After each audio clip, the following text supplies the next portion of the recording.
made sure all of the notifications went out, so we were starting a little late. OPS was being a little fickle.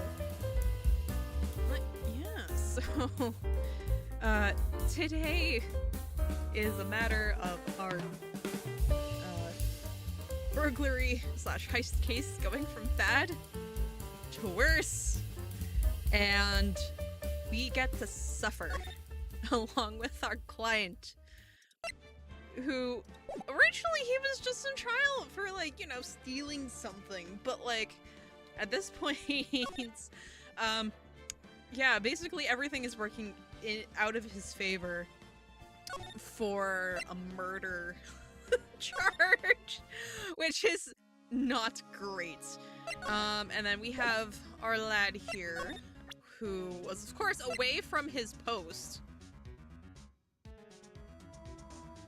Although, this is interesting. So, in 2 minutes, it went from someone entering the CEO's office to the buzzer going off, which means that he got attacked, you know? You there. Okay, so he doesn't know anything about... If you have something to say, just come out and say it. But yeah, so he doesn't know anything about the office buzzer. Now, well, the buzzer record. Now, what's interesting is that... See, so Kane died at 1. So Kane is the CEO of the security firm here. And he died at 1. The buzzer did go off 2 minutes later, but the buzzer has no fingerprints on it, which that kind of implies that it might have gone off while they were cleaning fingerprints off of it, but like that doesn't seem right either. Actually, I forget. Did I ask you about this? Oh, yeah, no. The problem is with all this reflecting, where is the time for love? Okay, yeah, that's right. That's his... I don't know anything about this question. Well, answer. So let's see. Okay, so I think we've exhausted everything here. So let's go and talk to the wife. She doesn't know anything about the logs, makes sense. She doesn't know anything about this list. Actually, what was this list again? Oh, hello. So I think we might have to... Oh yeah, this is a dead location, that's right. So I think we might actually have to go to the detention center and talk to our client, assuming he's around. He is not around? Okay. As far as... let's see. Let's try the exhibition hall, see who's around here. Try the basement. You there, ma'am. Let's see. She doesn't know anything about the brooch. I'm so happy.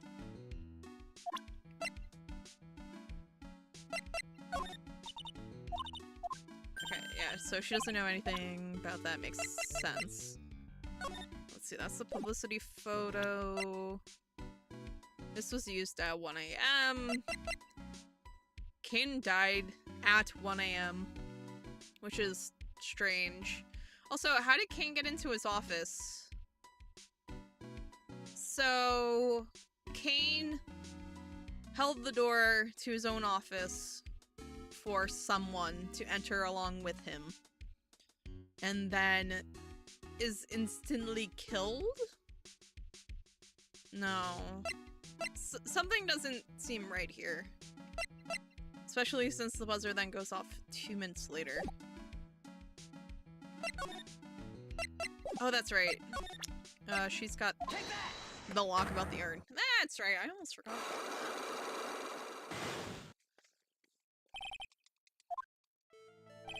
that. Miss Andrews, do you know anything about the sacred urn? Do I know anything? I'm in charge of the entire exhibit.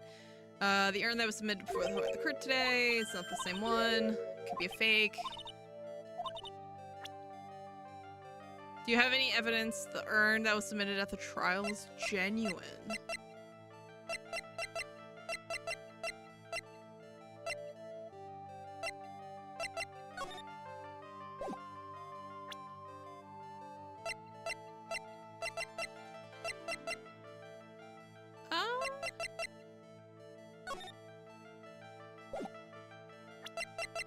I feel like we should, right?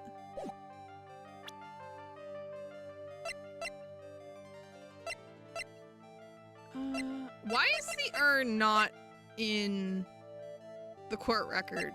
Which is bizarre.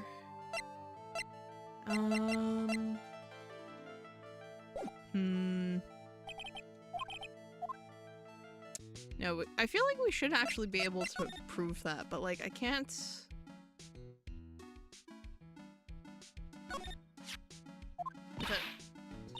Pathetic looking box. That's the box that the urn was in. Maybe they're you made that poor excuse for a box. So the urn presented at trial had paint on it, if memory serves.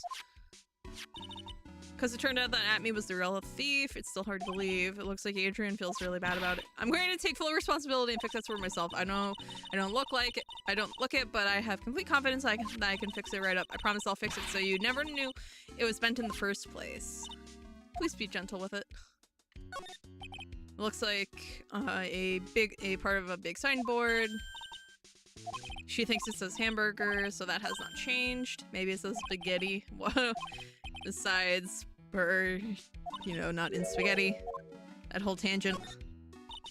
This is the computer. Let's take a picture of him.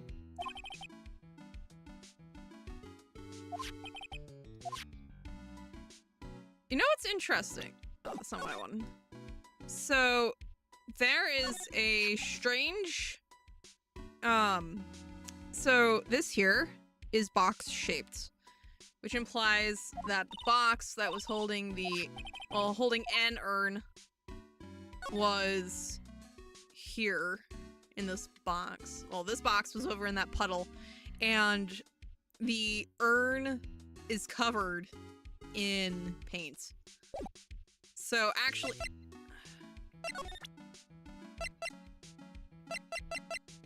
You know...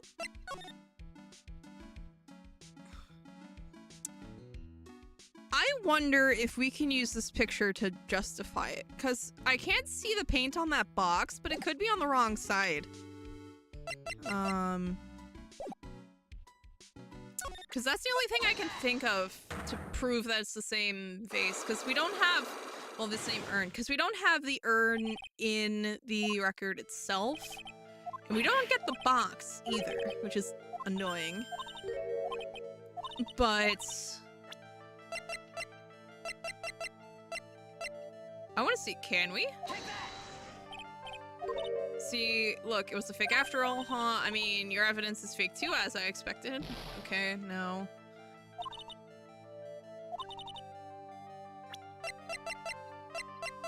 Do we have her? We don't have her testimony that she cleaned it and put it back, right?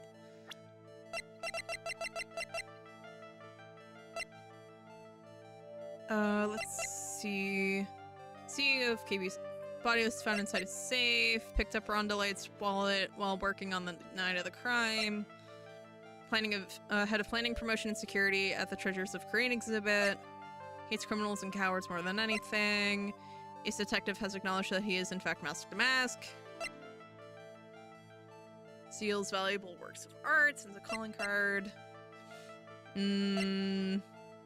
Yeah, none of those are actually helpful. No, what weirds me out is that we do technically have, like, evidence. I mean, it's not great evidence, but we do actually have evidence that the urn that was submitted in trial was real, but, like, we don't get to see it. Because it's nowhere in... Because, like, it's nowhere here, which is, like, really annoying. Because if we had the urn in evidence, then we could be like, well, look, this is covered in paint, stuff is covered in paint. It's clearly real.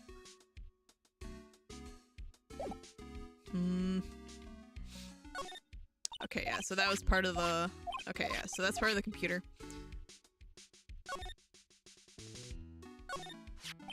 The statue wasn't where it is now when we first came here, right? Yeah, it was right next to the door, wasn't it? Well, if someone moved it, it was probably Mask to Mask. Maybe he didn't like being watched by Mystic Amy when he stole the urn. Hey, cut it out. You're giving me the creeps with that kind of talk. It says organize. No, it doesn't, Nick. It says organize. You just can't see the last two letters. Yeah, well, authorized personnel. They won't let us in because we're not, you know, allowed. Alright, so nothing here has changed. What does that say? No open flames. But yeah, so that's... Yeah, so I think one of the only things we really have left is to break through her lock, which is really annoying. Because you don't have anything here. We broke through your lock last time, that's fine. Going to go back here so we can go here. You don't have anything, do you? No. Here, let's check over your place. Saran received a blackmail letter. Do you think Miss Delight knows about this? Well, if she did, I don't think she would have been smiling like that. I wonder if we should tell her about it. I think it would be smarter if we didn't. A whole bunch of stuff piled up. Rolls of paper. Theft of the Mazarin Stone, the Great Albatross strategy. Theft of the Immortal Goddess statue, the Great Knuckle Bomber strategy. Did the police even investigate this place? The police took a look at all of that, you know. Really? Did they say anything? They said it wasn't important. Don't worry about it, Nicky boy. After all, my Ronnie is just an amateur. Amateur or not, this is cool. Knuckle Bomber, how cool is that? Oh my god. That's cool. Okay, so that's the hot air balloon stuff. Emblem is supposed to be secret. This looks vaguely familiar. Yeah, like, it looks like... that...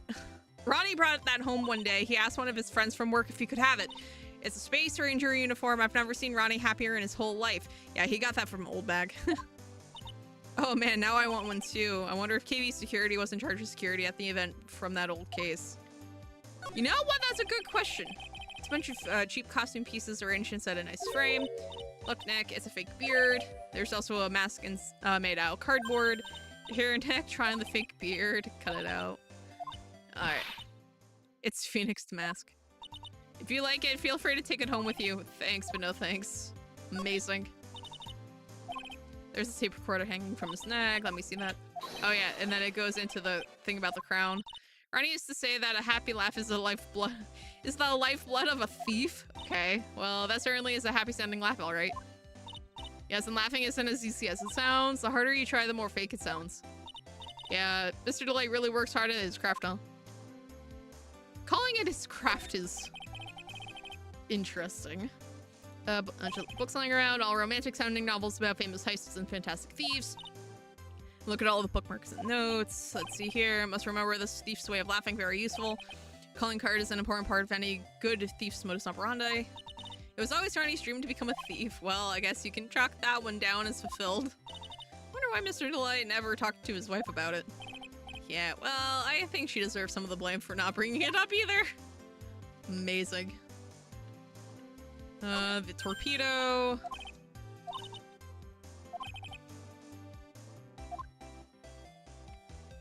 Yeah, no, people don't just casually have torpedoes lying around there, guys. Alright,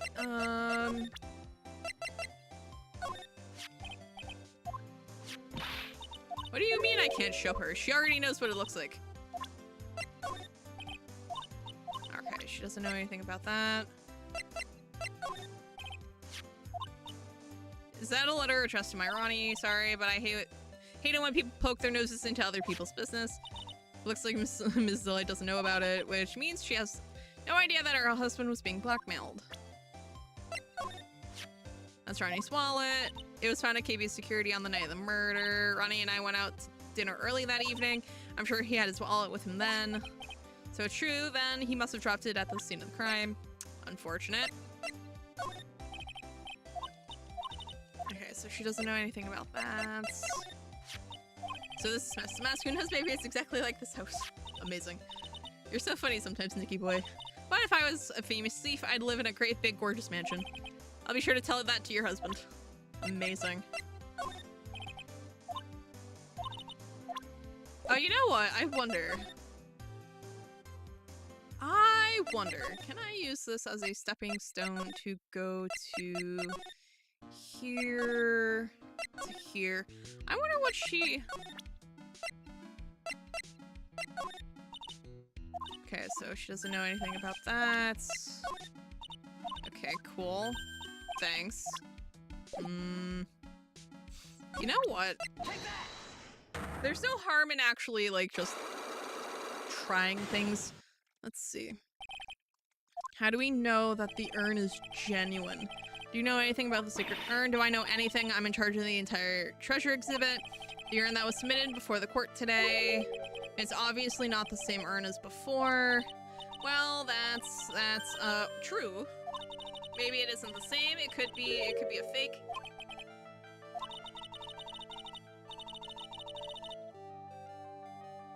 You're the one who said it wasn't the same, so that's the most obvious explanation. Do you have any evidence that the urn submitted was real?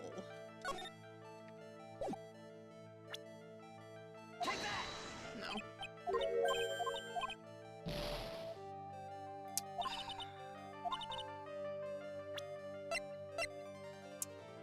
What I wouldn't do for the urn itself. So the poster doesn't count. The security camera picture doesn't count.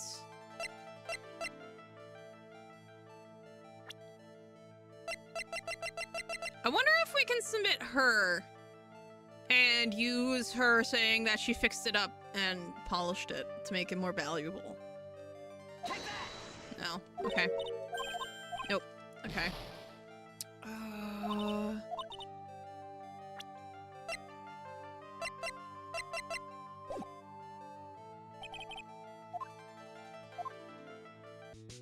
Let's see.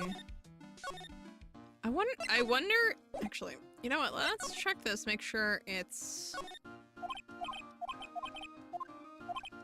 Okay, so that hasn't changed. That hasn't changed. Bunch of old urns. Are these really treasures too? They're part of the treasure exhibit, so they have to be. Alright. So nothing here has changed. Because this is like, oh, this is where the urn would go if it was still around here. Yeah. Let's try Atmu's detective agency again. Let's see. Is there actually anything here? No, because I think last time we were here, like literally nothing could be interacted with.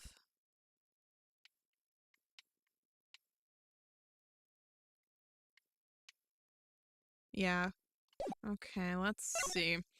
If I was going to try to prove that that urn was real... Let's see, actually, what do you have to say? Sacred urn. You must be relieved we got back the sacred urn, you bet. But there's something a little different about it. Don't question mark me, it's pretty obvious, isn't it? Oh, okay. Man, the ones we don't usually get to, like, have a reason to go back to the detective agency. I mean, to the office. So, this is interesting that it's actually insisting that we go back. Oh yeah, you're right. Plus, the face has pink splotches on it now. I'm sure they weren't there before. Maya doesn't know, but 1 year ago when the urn was broken, the repair accidentally turned Mystic Amy's name into I Am. And that repair was one mechanically unskilled little Pearl. But still, I don't remember ever seeing pink splotches on it. It's possible that urn is a fake. I'm sure Pearl will find out about that once she gets back to Crane Village. Yeah, I suppose. Now that I think about it, Maya hasn't been back to Crane Village in a long time. Okay. If you want to become a spirit medium, you need to undergo severe training. So why haven't you been training lately? Well, lately I've been thinking of heading to a channeling dojo to do just that. Channeling dojo, huh? Sounds pretty serious, whatever that is. If you're going to train, you have to be serious, otherwise real tragedies can happen. Is what happened last year still bothering you? Aw. Yeah, it is. That murder in her village, it happened because the power of channeling was misused. When a medium uses the crane technique, she temporarily loses her own will, so when an especially strong spirit is summoned, spirit medium can get taken over and even forced to commit terrible crimes. What's worse, in those cases, the spirit medium has no memory of what happened. That murder, it wasn't your fault, Maya. You know that, don't you? I suppose not, but I guess I'm still a bit shaken up, that's all. It sounds like being the master of Crane is going to be a heavy responsibility. I wonder. So we're still waiting for Pearl to get back, right? That's annoying.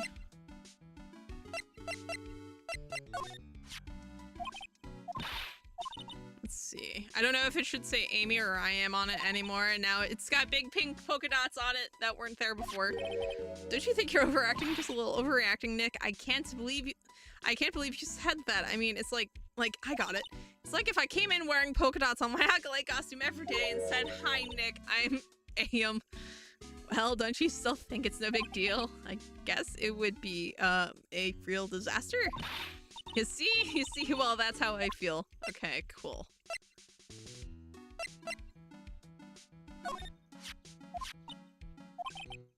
Looks that way. Admin knew there was a security camera set up in the basement, so I'm guessing this photo is probably a part of his elaborate plan. Alright, so that didn't do anything for me. So how do we prove that it was real?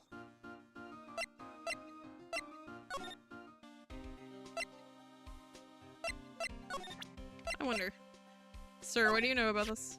I still got no idea why Master Mask would go after a broken old pot like Glare. I mean, this tasteful old family heirloom. Good point. Why go after a worthless piece of junk like... I mean, worthless in a good way. I mean, this is a first for the guy. Adrian Andrews hired at me as security before the calling card even came. I wonder if that has anything to do with how things played out.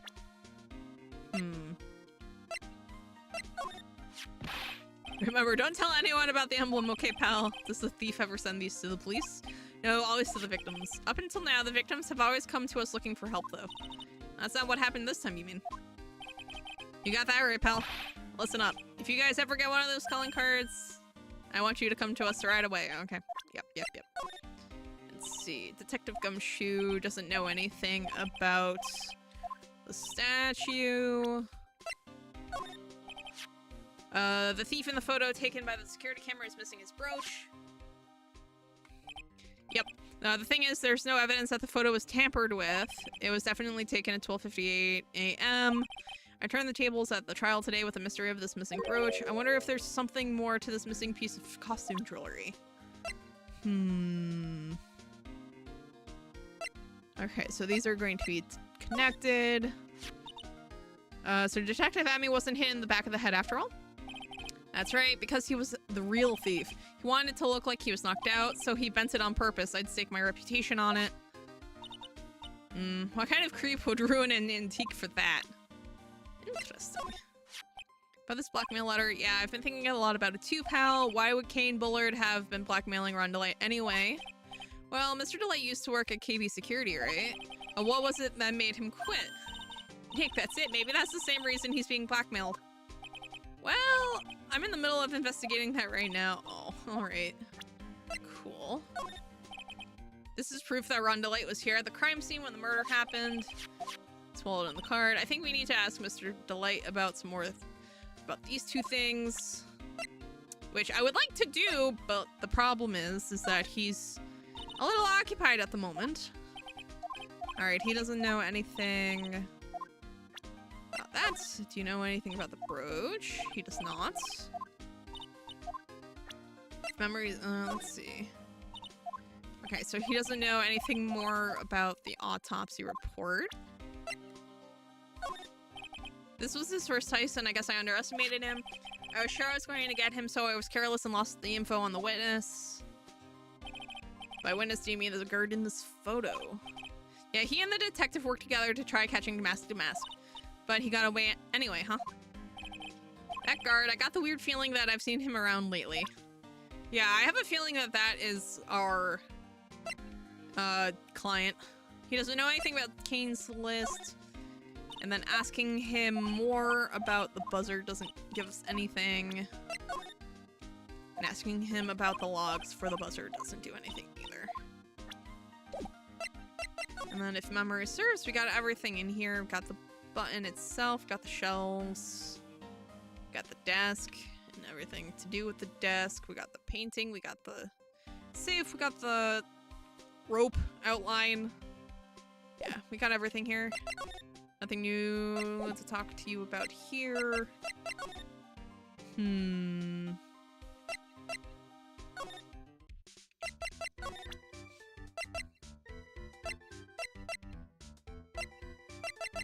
So he wouldn't know anything about the crime scene. But he might know more about the other stuff from here. Let's see.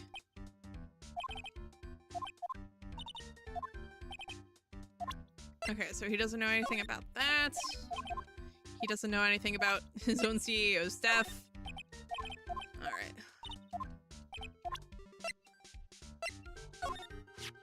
So, was this the card that was used by the culprit that night? Well, going off the serial number, then yeah. This card was used to open the CEO's office door at 1 o'clock in the morning. Your client had this card, remember? Then it's a no-brainer, he's the killer man. Ugh. Okay, so he doesn't know anything there. Let's see. So what about this? Huh? You shouldn't have a love letter for me. Absolutely not, sir. No, sorry, this is a blackmail letter. What? How do you know about that, Maya? Huh? How much is Alexis demanding this time? Huh. Who's this Alexis? Didn't we show him this letter yesterday too? I'm pretty sure we did. Probably. Now that I'm a new person, well, I gotta see the appeal. Hey, I got it. Why don't we all go visit one of those musty old temples next time? I think I could actually learn to like this new Larry. Wow.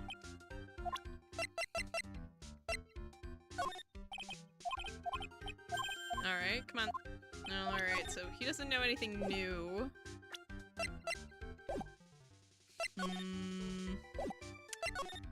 Yeah, we've checked over his office already.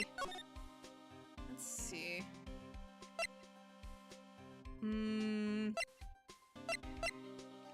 So let's go back here. Yeah, we've talked to you about basically everything. I'm so happy that you got your sacred urn back. Well, I have you to thank for that, Ms. Delight, and I'm sorry. Huh? What are you apologizing for? Because I mistakenly blamed your husband for taking it. I told you, didn't I? My Ronnie could never do such a thing. Okay. She doesn't know anything about that. She doesn't know anything about the camera stuff. She doesn't know about that. That's Ronnie's wallet. Okay, yeah, we already asked her about the wallet. I know what that is. That's one of those key cards from Ronnie's company. Come to think of it, it's been a long time since I've seen one. That's probably because Ron doesn't work there anymore. So this is Mask. Wonder what kind of house he lives in. Oh, yeah. We asked her about that. She doesn't know anything about the brooch. Doesn't know anything about him. The fact that she doesn't know anything about that article makes me a little, That's not what I wanted. Come on.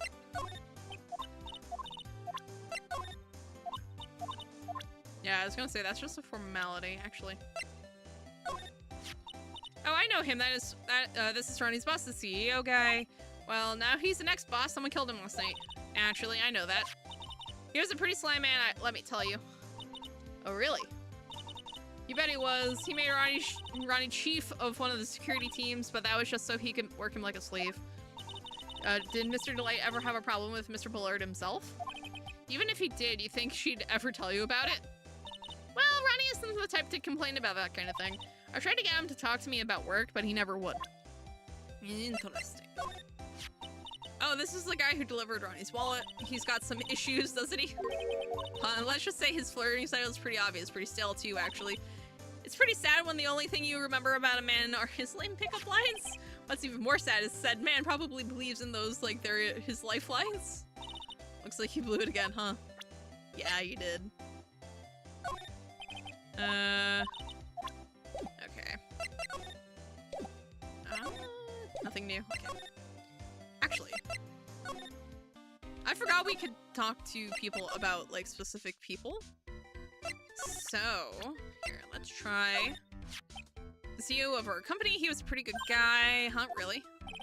Yeah, you bet. You know how I'm not very good about working hard, right? Yeah, I kind of noticed. Well, guess what the boss said to me about that?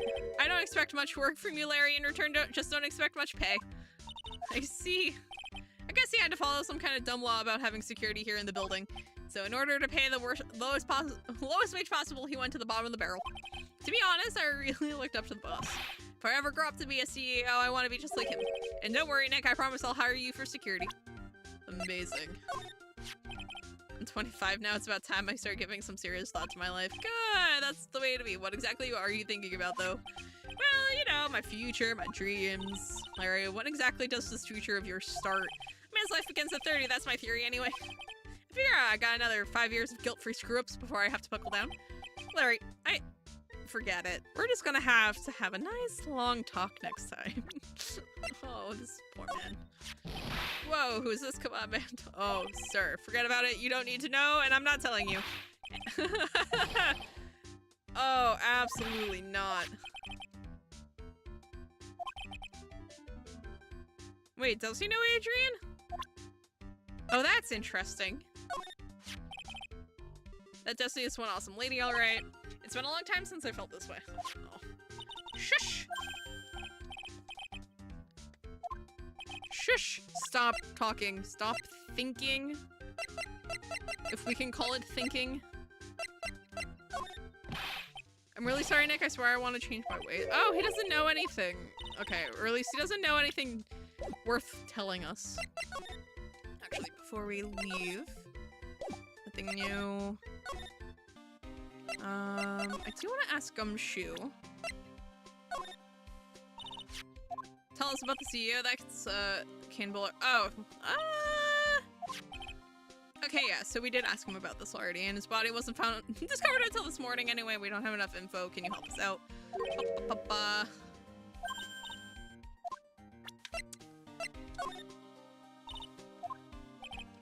Okay, he doesn't know anything about our land there. Alright, and he doesn't really know much of anything about anyone. Let's see. Feel kind of sorry for the guy. He's kind of a sad young guy. Yeah, and he seems to have a habit of always getting arrested prematurely. Well, it's just my personal opinion, but I think the police should have investigated the whole thing more carefully. But weren't you the one that arrested him with a giant goofy smile on your face? Come on, we don't have time to start with that. Let's just leave it alone. Amazing. Alright, and he can't tell us anything about Desi. Okay, cool. So in that case... Alright, we already talked... Okay, we're going to use this as a stepping stone back to the department store.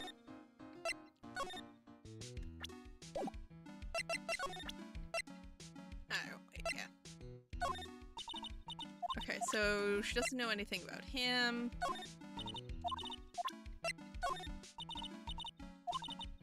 Oh, interesting. Hi, heroes. How are you? Oh, interesting. She has nothing to tell us about Harry. Alright, come on, tell me. Like, do you know anything about anyone?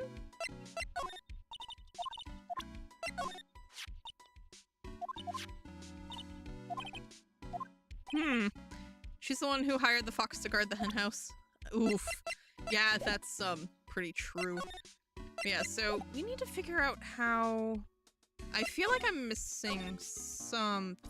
But, like, I can't figure out what it is. Yes! Finally! Oh, he's available. Hi, Ron! Welcome back. I'm Mr. Wright. Mr. Delight. Did they finish their interrogation? Yes, but please don't leave me alone anymore. Mr. Delight, you lied to us before, didn't you? Well, you see... On the same night, the sacred urn was stolen from Lordly Taylor department store. A blackmail letter you got summoned you to KB Security to hand over some money. And then that's where the CEO, Kane Bullard, was murdered. But there was only one Rondelite, am I right? So the only question is, where were you that night? This time I want to hear the whole truth. Your life depends on it. Okay. Mr. Delight, do you still insist that you are mask to mask? Isn't that what I've been saying since yesterday? That was a quick response. Tell me about it. To be honest, it's starting to get irritating. But listen, Mr. Delight. At the trial today, we learned the true identity of the thief, didn't we?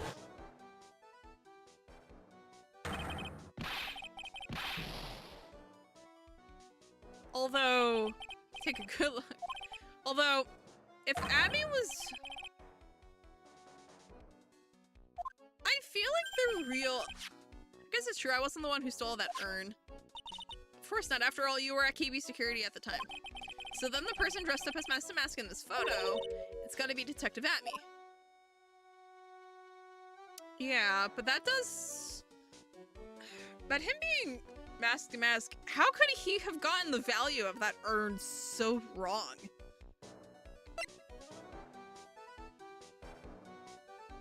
Because, like, they got it at a price. It's literally worthless. And he knew the value of everything else. So, what's the deal? So that night you didn't go to Lordly Taylor, you went to KB Security, right? Yes, I went to KB Security at the time the blackmail note said I should. Alright, what happened next? Well, I used to work there, so I knew where the CEO's office was. I knocked, but there was no answer. So then I used the key card to unlock the door. That's probably when he dropped his wallet. But how did he get the key card to begin with? When I went into the CEO's office, someone was in there. Someone? That was an Atme silhouette. Then suddenly they bashed me over the head, bam. Was it Kane Bullard that hit you? I don't know. The person ran away while I was still stunned. When I came to my senses, the sight I saw left me speechless. The dead body of the CEO was right there in front of me. I thought I'd die myself. Anyway, I thought I should do something with the body. So that's why you put it in the safe? Yes, that's right. Wait, so... that silhouette was Atme, wasn't it? Now, granted, they could use a placeholder, but... if Atme killed... Wait, no. So if Atme was at KB Security, like that implies, then who stole the urn? If both of them were here, then who's the third person? I used to be the chief of one of the security teams, so I knew. Oh no. Ron, did your wife steal the urn while you were... Oh my god.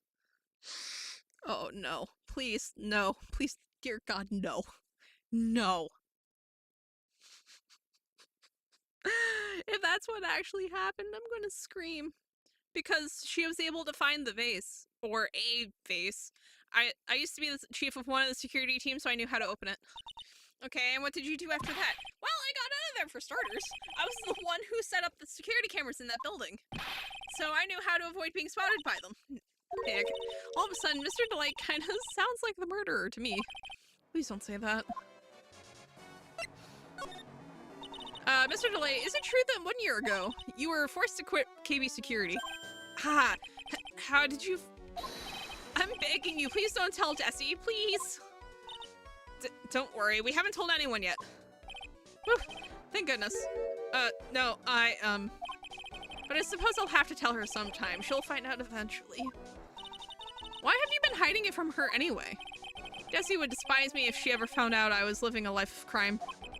A criminal, a thief, she'd never forgive me. My marriage would be over. Knowing that, why did you become a thief in the first place? Because Jessie spends money like it's water. There's no job in the world that could bring in enough money. Except being a thief. At least that's what I thought anyway. So he became Mask to Mask for Desiree, huh? Interesting.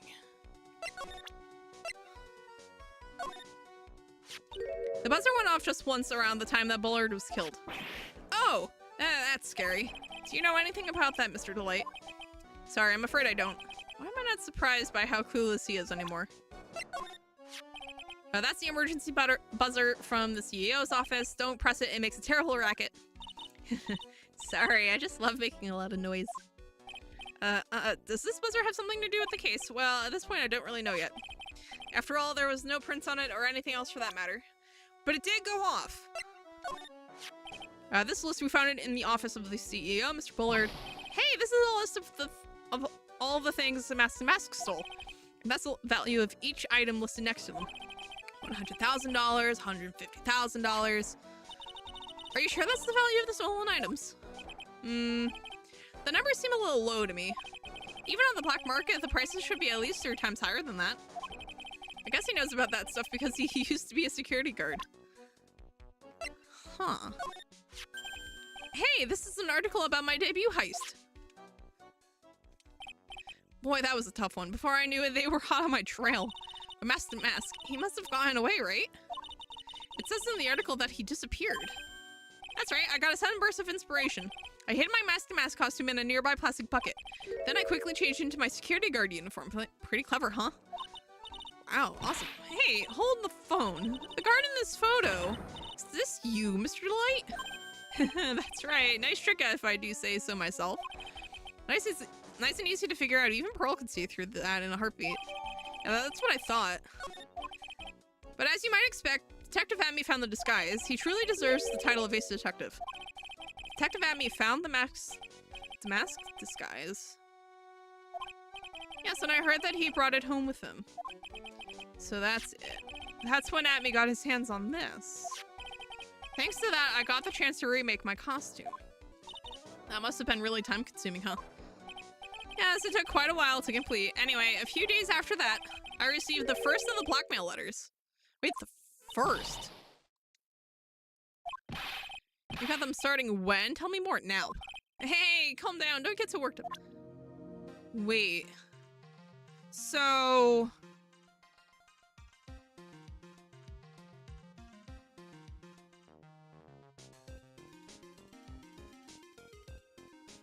Wait. So... Ron is the real masked mask. That I'm beginning to become more sure of. Like, he knows too much. And obviously the hot air balloon in his house has the symbol on it, so it's either actually him or it's Desi, but I'm inclined to think it's Ron. So Ron pulls a heist. The cops and Detective Atme roll up on the scene faster than he was expecting, so he ditches his costume. Atme finds the costume, puts 2 and 2 together to make 4, begins blackmailing Ron. Somehow, the CEO gets involved. Maybe wants a cut of the blackmail money. So the 2 of them wind up blackmailing Ron together. Or maybe? But then how does Kane wind up dead? Atme gets tired of having to split the money and winds up killing Kane and then framing Ron for the murder.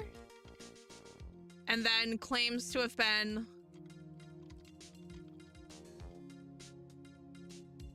No, well, aside from how Kane fits into that, that actually seems pretty solid.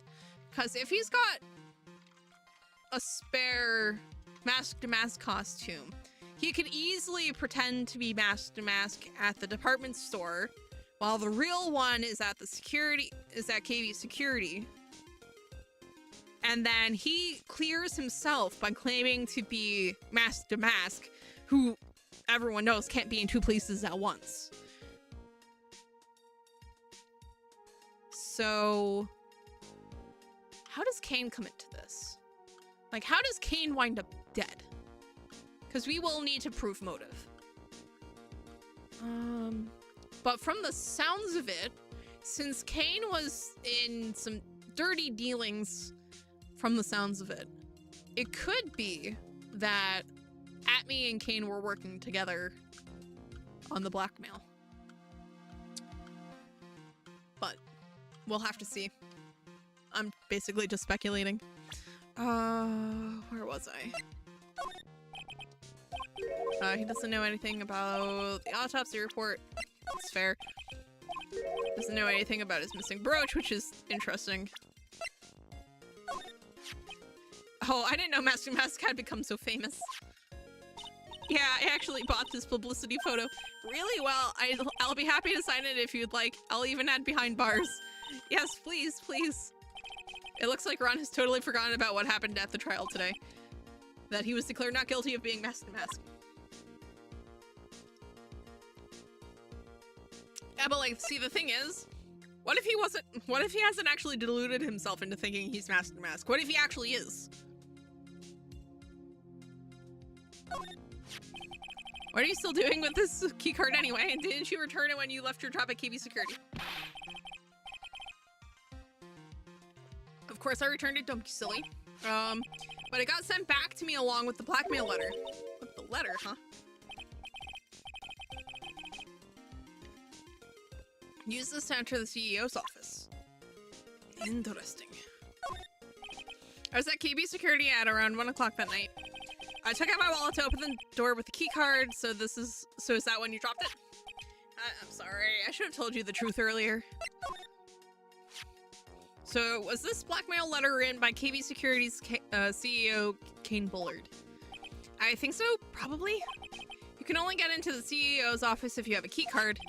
And the blackmail letter said to me that KB Security. Because no one other than Mr. Bullard could have written that letter then. I mean, not necessarily.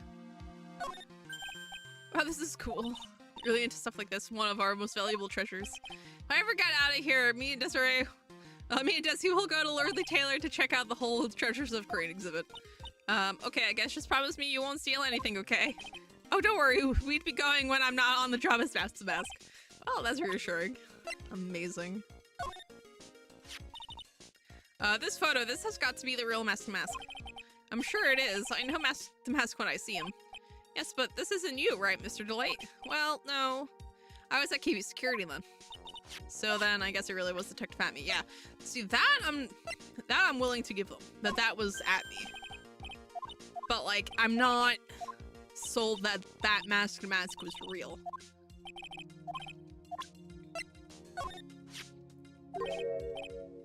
I know. Okay, so he didn't send this. I had other plans for that night already. That's true. He did get that blackmail letter after all. What about Detective Atme? Could he be the one that sent it? It looks like that way. I can't think of anyone else. Yeah, that night because of the letter, I had no choice but to go to KB Security. Yeah.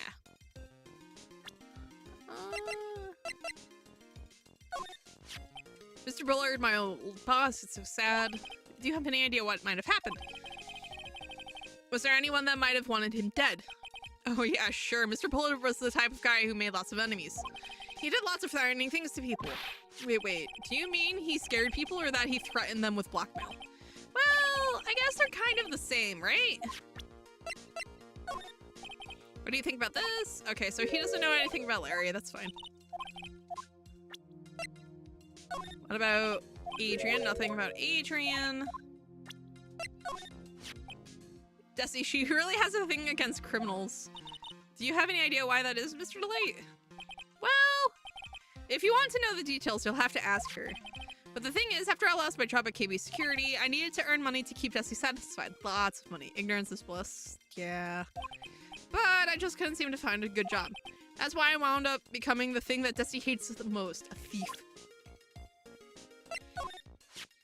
He's an ace detective, all right. He's been hot on my trail ever since the first heist. Yes, but he made a pretty stunning confession in court today. I don't know what to say. I guess he's just delusional. That's exactly what your wife said about you. Aw. Once I decided to become a thief, I started studying like crazy. Studying? Like what? Petty Larceny 101? The history of pilfering? No, but I watched a lot of movies and read a lot of novels about great thieves. Oh yeah, I admire you for doing your homework if for nothing else. All the great ones had their own trademarks, flashy costumes, calling cards, unique laughs, and catchy slogans like farewell, my friends. I figured I needed to do a good job with that if I was going to make a splash. Yeah, I guess you really can't say goofy stuff like that unless you're a master thief. Farewell, or we shall meet again, you know. Okay, stuff like that. Alright.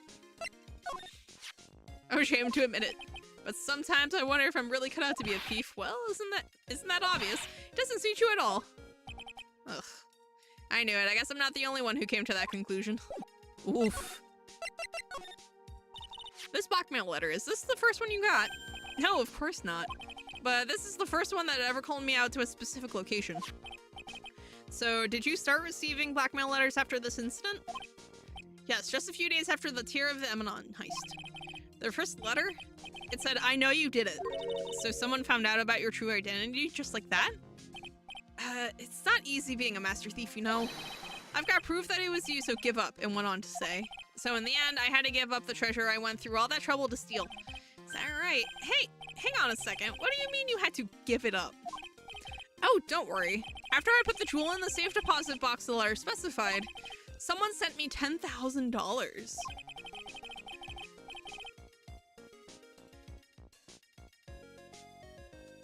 Huh. That's very weird. So I know what you did. I have proof. Send me the thing you stole, or I'll tell people, presumably. Put it here. It gets put there, and the blackmailer pays you for it? Why not just buy it? What? No one said anything about me being worried enough. After that, I started getting the plans in the mail. Plans? What are these plans you're talking about? They were instructions on how to steal a crown or painting or some other rare treasure. They showed security blind spots, escape routes, and even suggested training methods.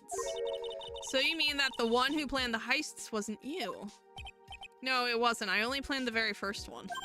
After that, I received plans from some very kind person, incredibly detailed plans. It sounds like Mr. Delay is thankful to the person that was blackmailing him. Wait. So Ron gets blackmailed, right? Steal this thing for me. I will compensate you, but if you don't steal it, I will tell people. Oh, that's fascinating. Okay. Someone else is behind the theft, someone who planned them all out in detail. Atme would have been smart enough. Atme would have figured it out. And then... Yeah, no, I think Atme and Kane would have worked together to put together the heist plans. Then they would have split the money from whatever was stolen. Atme would then pretend to, like, you know, investigate. All I had to do was deposit the treasures I stole into the safe deposit box. Then I just waited for the cash to come in the mail. Could you try not to look so gleeful about it? So you went after the secret urn because of one of those plans, too. Well, see, truth is, I've never seen the urn. All I did was follow the instructions and steal what I was told to steal. Mr. Delay, is everything you've just told me the truth? Yes, but please don't tell Tessie, okay? Ron's testimony, okay. Huh. So, what happened to change this particular heist?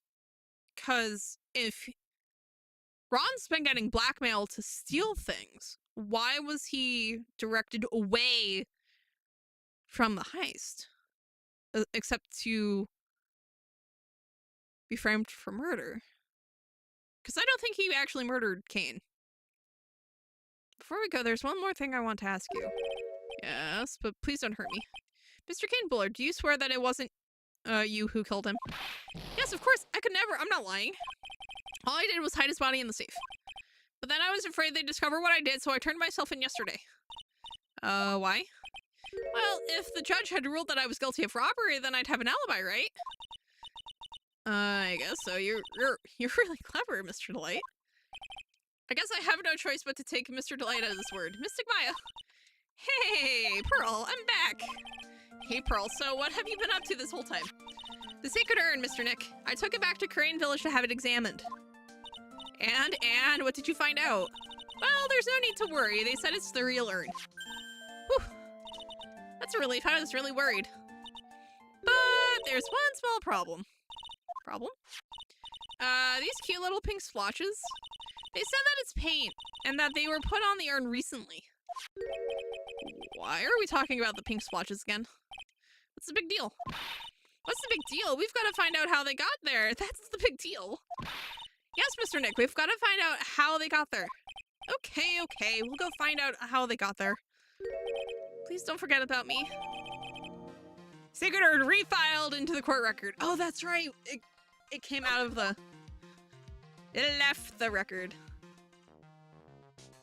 Hello. Yeah, Pearl is great.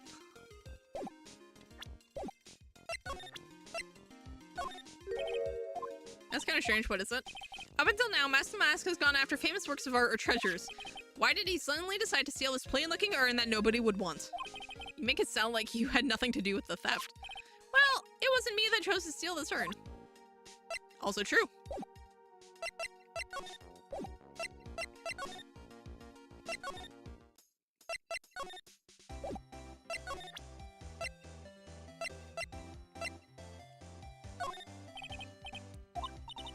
She doesn't know anything about that. I'm so happy that you got the urn back. Is that all she's going? Are you apologizing for? Okay. Cool. Let's see. So we should actually have enough. Okay, I think we have to use here as a springboard to get to, yeah. So we can go from there. We should have enough to actually, like, get through. Oh, Pearl, how nice to see you. Okay, she is still here. Thank God. Hello there. I haven't seen you around lately. What have you been up to? Well, actually, I was having this urn examined. Oh, I see. Maybe if we take another good look at this urn, we can figure out the mystery of what actually happened here. Nick, let's look around one more time. Can I examine it? No. This box here, there's something about it that's bothering me. That's the box that it was in. It looks like there's some pink paint on it too. And it's definitely the same color as the stuff on the urn. I think I know how the pink got on it. All right, let's investigate again, Nick. Urn box added to the court record. Beautiful, love it, love it, love it. And looks like it's been dry for several days. There's something suspicious about this paint mark. The bottom left part of it is shaped oddly and is shockingly pink. Mr. Nick, could it be this odd shape is the box? Ah, that's the box the sacred urn was in. If you look here, there's a little bit of paint on the box as well. Oh, you're right. Look, it matches. What is it, Mr. Nick? This is all turning out exactly as I thought it would. Okay. I think it's all starting to become clear. We're that much closer to solving the mystery of what happened to the urn. All right. You, ma'am. Hello. All right. So now we get to actually get through those the Cyclops on Adrian. And then we might actually have an idea of what the heck is going on around here. She's going to insist that it's fake. We're going to insist that it's real. Sorry to break it to you, but the urn is the genuine article. Pearl went back to Crane Village and had it examined. Is that right? That's nice, but I don't see how... What she discovered was that the urn had been broken. Again. Did you say again? Yes, it was broken once a year ago, and now it looks like the same thing has happened. And quite recently, too. Recently? Are you saying that this urn was broken recently? Yes, that's exactly what I'm saying. Why do you think it was broken recently? How do you know?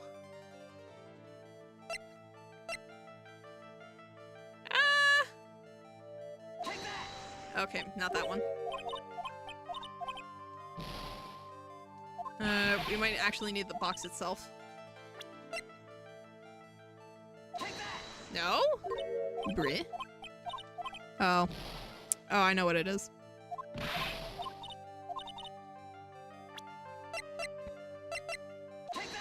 Yeah. It was the poster. The poster for the exhibit, because in order to get it apart again, you'd have to break it.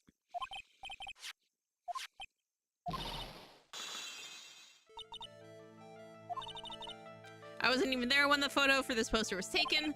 That was a mistake. Now tell the truth.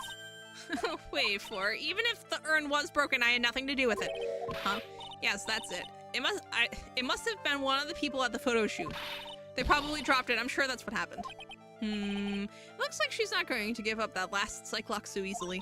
Do you have any proof that the urn was broken here at Early Taylor?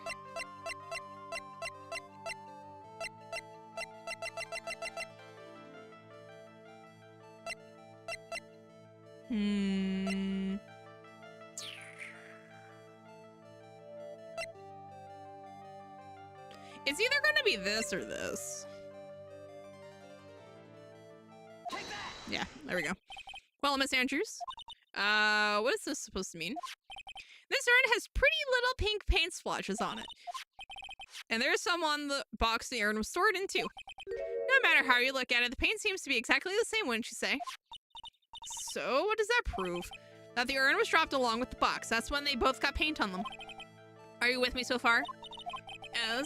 The rest of the story is obvious. This box was dropped right here in Lorelei Taylor's basement warehouse. If I can prove that, it means that the urn was broken here too. So can you prove that? Can you prove that the box was dropped here? Bam. I think you already know where I'm going with this, don't you? Yes, more or less. There's pink paint splattered on the floor and walls of this basement warehouse. But there's an odd shape imprinted into a part of the paint stain, am I right? Yes. If you put this box into the impression in the paint, you can see it fits perfectly. Which means this box was dropped right over there. And that is when the urn was broken. Your name does you justice, Mr. Wright. Got her.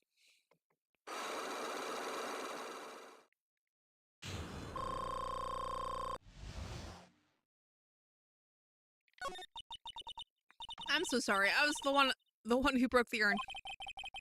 Boy, does this make me feel some sort of evil. I'm a terrible person. Not only did I break it, but I tried to hide what I did. Well, that's not so hard to understand, is it, Pearl? No, not at all. I know just how she feels. It happened about 2 weeks ago, just after the poster photo was taken on the same day the urn arrived here. I thought I'd put it away down here for safekeeping. I was carrying it in the box. And I tripped on a paint can and lost my balance. The box I was carrying crashed to the ground. I heard a terrible noise and thought my heart was going to stop. Figuring the worst, I opened the lid of the box and that's when it happened. The broken pieces of the urn fell out of the box and landed right in the paint. I was in shock and let out a huge scream. I could totally see how that could have happened. Yeah, as clumsy as she is, I'm sure Maya understands. Well, I knew it was the most important treasure in all of Korean Village. So I tried as hard as I could to fix it. Fortunately, the charts were pretty big. And that's when the I am got changed to Amy. I didn't know how it was originally written, but any sane person fixing it would have assumed it said Amy. Any sane person, really? Oh, Pearl. Pearl, you suffer from being 9, okay? She said she wasn't very good at spelling. Yeah. So it's less that you're, like, not sane, Pearl, and more that you're 9 and can't spell very well yet. So you'll get there. Anyway, I put the urn into the storeroom and no one had seen it since then. Sacred urn updated in the court record. Beautiful. But there's something I don't get. When we first came here, I didn't see any paint stains. Well, that's because it was so ugly and embarrassing. I used the golden statue to cover it. The Amy face statue, aha. Amazing. The first time that we came down here, it was on the night that the sacred urn was stolen. But Mr. Nick, there was no paint marks on the wall or floor of the warehouse when we got here. Well, when we were here. Well, there's a good reason for that. On the day of the crime around noon. Controller, you coming back? There we go. That golden statue just happened to arrive from the mountain training hall.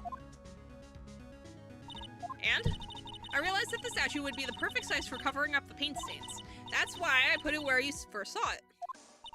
I see. Now it makes perfect sense. But there's still one thing I find strange. What is it, Pearl? The day after the urn was stolen, we came here again. At that time, the statue had been moved and the paint was clearly visible. She's right about that. Well, Miss Andrews? Huh? What? I don't know anything about that. I placed it there to cover the paint, so why would I move it again? Well, then who was it? Who would have done it and why? On the day before the theft, the statue was definitely closer to the door. Then the next day, it was gone. It was moved, but why?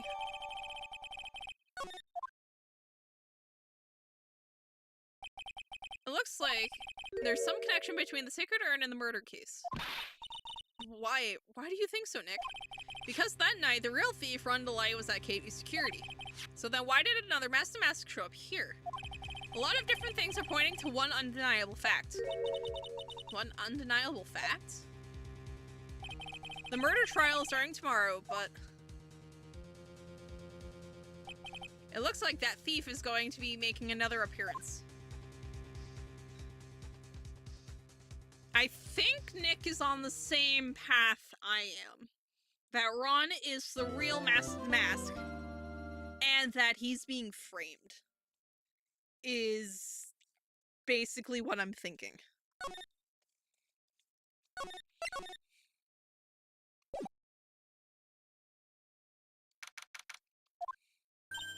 Hey, Nick! What is it this time? You won't believe how many people are here for the trial. Well, it is a murder case. What are you talking about? They're here for the trial next door. Next door? Why don't you know this, Nick?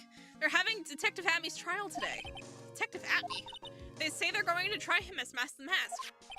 Already? That was fast. Boy, I'd love to see Mask the Mask's trial.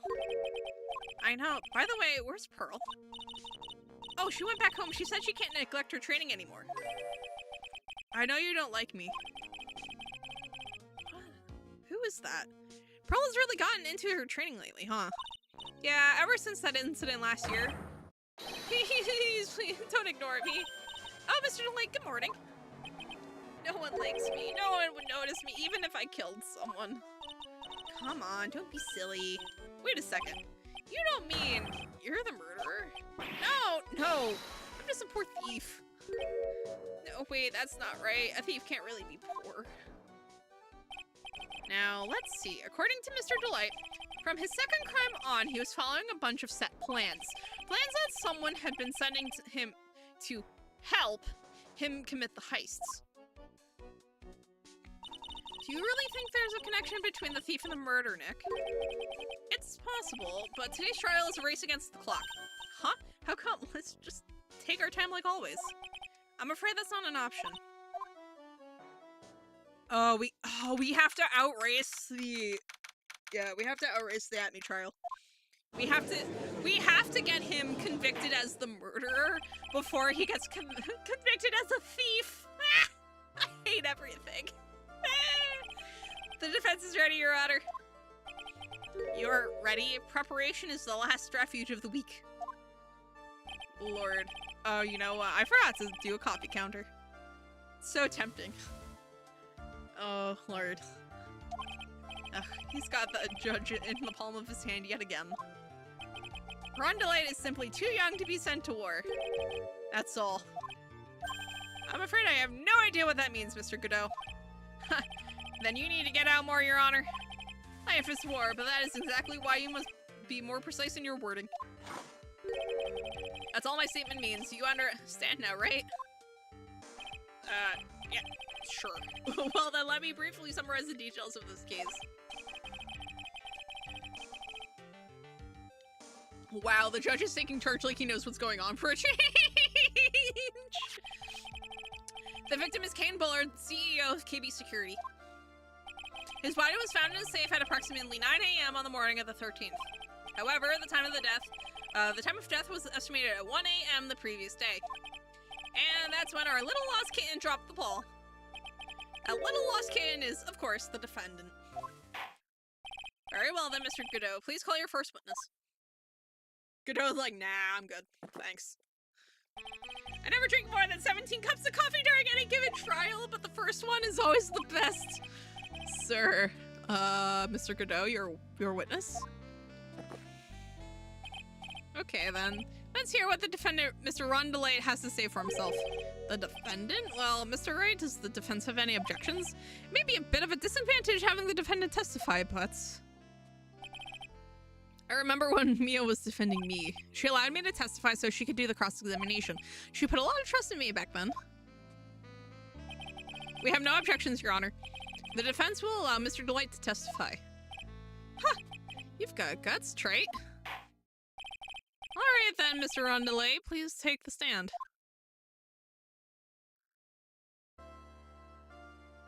Huh. Where is this going? You did, didn't you? Yes. What? No, that's not true. For a moment there, I thought we'd set the record for the shortest trial ever. Well, Mr. Delay already looks plenty guilty with that face he's making. And once he opens his big mouth, he'll probably put the nail in his own coffin. Very well. Now then, can you tell me something? If you didn't kill Bullard, why did you go to KB Security? Well, that's kind of hard to say. Boy, I wish I could go home. Now then, let's hear some testimony about what happened.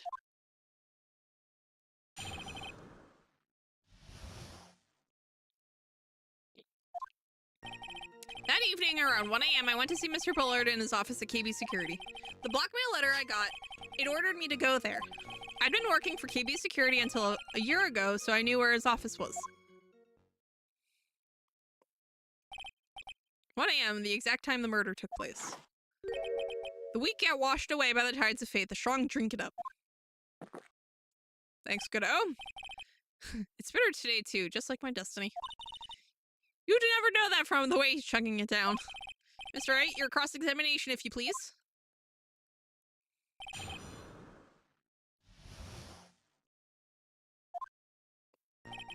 Let's see. 1 a.m., huh? You're absolutely sure about that? Yes. That's when my watch said when I was entering the CEO's office. Or, no. Actually, I'm not really sure. My watch was slow and my internal clock was also a bit... 1 a.m., that's the exact time the victim, Mr. Bullard, was murdered, correct? It's too late for a coffee date, that's for sure.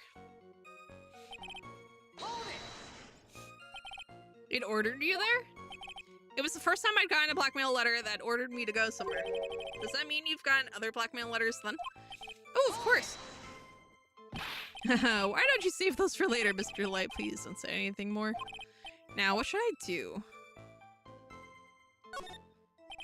So what did the blackmail letter in question say? It said to bring $50,000. Funny, eh? Perfect motive for committing murder. Oh, but wait. I never intended to pay the money anyway. Oh, is that right? After all, he had nothing to hold over my head. I had nothing to be afraid of. An important point indeed. Witness, let's have that added to your testimony. Yes, sir. A muddy bud skipper in outer space has a better chance of surviving than I do. Wait.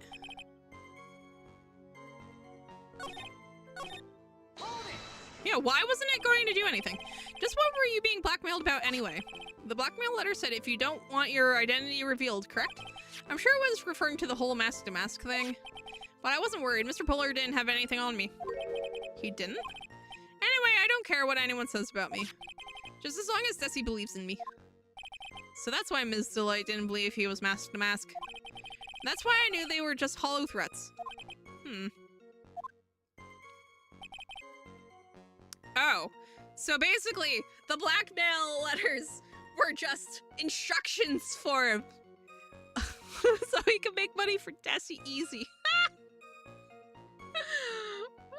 Honestly, Ron's more clever than he looks. Love that. You used to be a security chief for KB Security, right? Yes, that's right. A security chief? You? And yet, a year ago, you were fired without notice.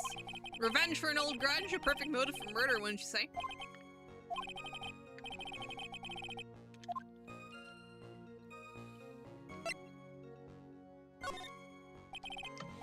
Mr. Delight, please tell us why you were fired from your job.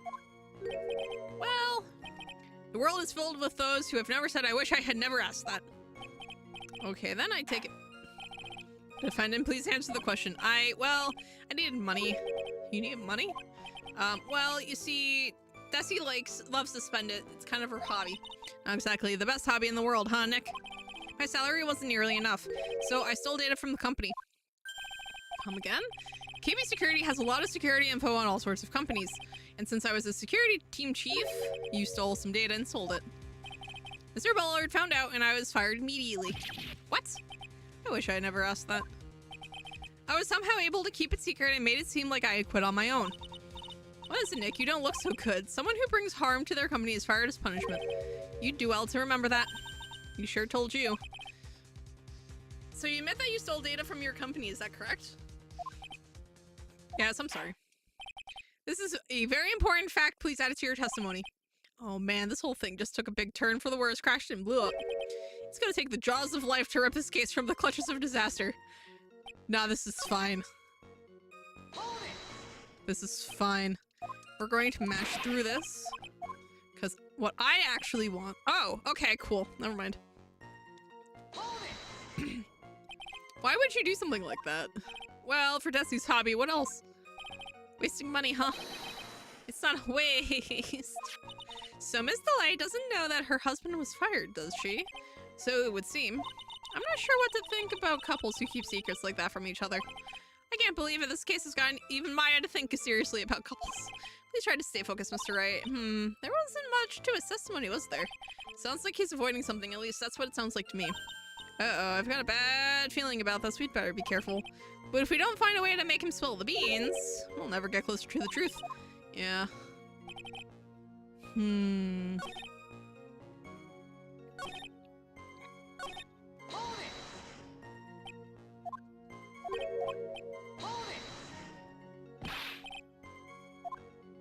Interesting. It wasn't going to cause me trouble or anything. I'd been working there until a year ago. I knew where his office was. He fired me for selling company secrets, but Desi doesn't know about that. And it's true. She, like, basically knows nothing.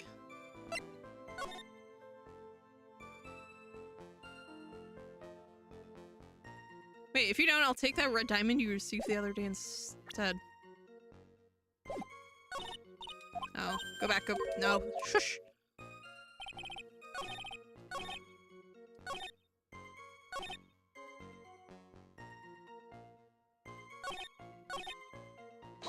I want to see what this says specifically again. What were you blackmailed about? Objection. Oh, I'm afraid that reason isn't going to hold up anymore. What do you mean? The victim had no proof that the defendant was mask to mask. But you were the one who stole company secrets only 1 year earlier. But that was all over with once I was fired. But it is true that the fact I stole secrets was kept under wraps. Even so, there was no reason for me to pay up now a whole year later. Is that really true? What is it, Nick? The fact that Ron was stealing company data. I wonder if he could have had a problem if that ever became public knowledge.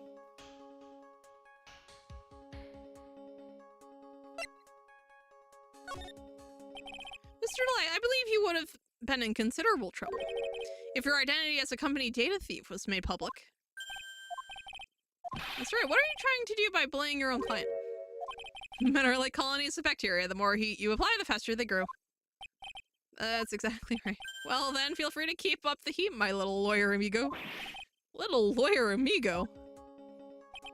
Yes, now come on. Provide some evidence to back up your assertion. Why would Mr. Delight want to keep his data stealing secret from going public?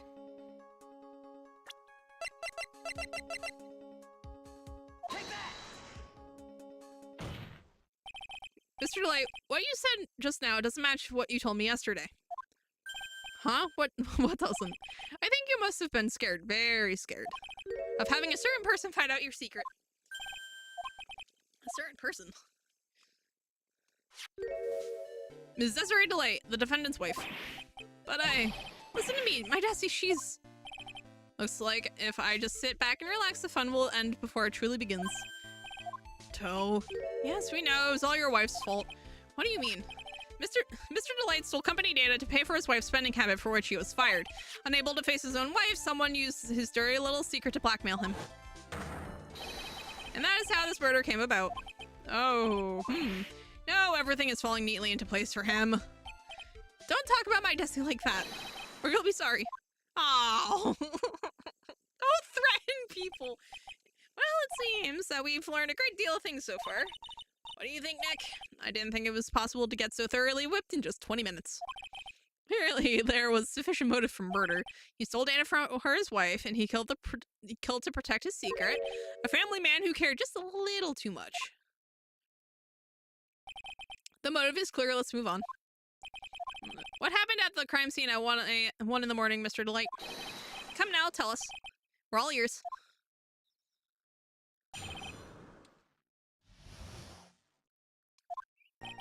When I entered the office, there was a suspicious shadow there. Suddenly, I was hit on the forehead. After that, I remember being a bit dazed. If I hadn't been wearing that, I would have been killed. Wait, what were you wearing? When I came to, Mr. Bullard was lying there dead. Wait. Go back. I see. Suddenly hit on the forehead, huh? I believe that the detective from yesterday provided similar testimony. He said that Mask struck him on the head from behind. Of course, since Amy turned out to be the culprit himself, that was all a lie. Or was it? I was going to believe a pathetic lie like that. What are you saying? I really was attacked. We'll find out if what you say is true or not during the cross-examination. Got that, Mr. Troy? Don't go easy just because he's your client. If I see any sign that you are, I'll treat you to another cup of my special blend. You don't need to worry about that, Mr. Godot. I have faith in Ron. I know he didn't do it. I'm sorry. Let's see. Wait.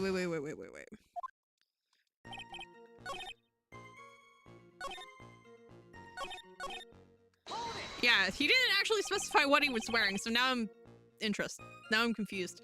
Who is this suspicious shadow? If there were 1,000 of me and even one knew, I'd tell you, trust me.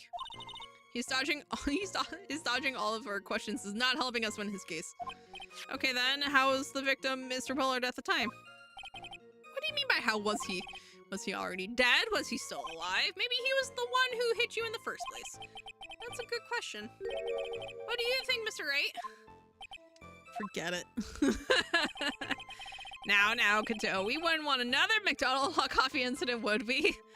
Oh, he's already thrown his coffee at us once before. Also, hi, Meatball, how are you? Your forehead? Yes, I was hit on the forehead as soon as I entered the room. It was an amazingly fast and powerful attack. Do you remember anything about who hit you? Well, like I said, it was a fast and powerful hit, so I think I was a little dazed for a while. I don't think Mr. Delight even grasped what you were asking. Yeah, I'd like to show him a fast and powerful attack myself. Maybe that would knock some sense back into him. Could you please clarify what you are referring to? Why, my Mask to Mask costume, of course. Wait just a moment.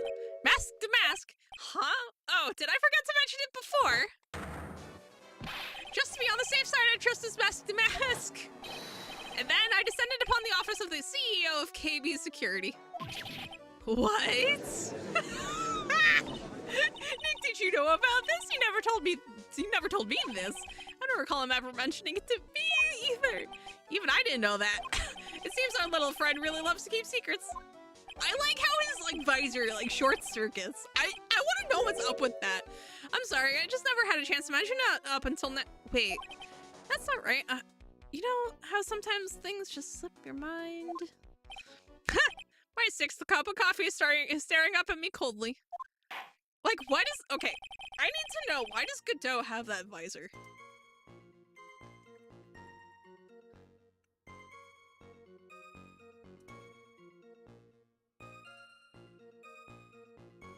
Oh, that's sick!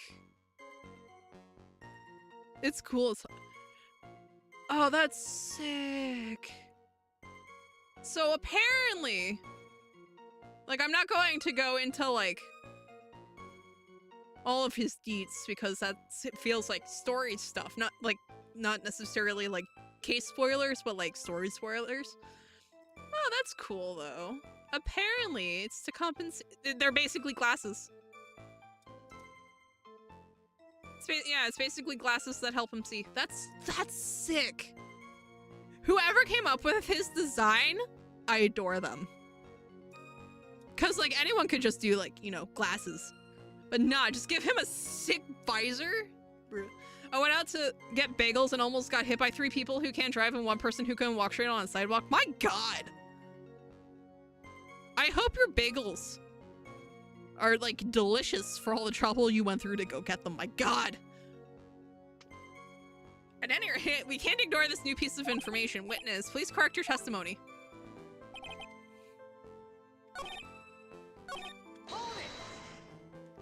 Why were you dressed up as Mask the Mask? Why? Because I'm Mask the Mask, of course. What are you talking about? Mask the Mask's trial is being held next door.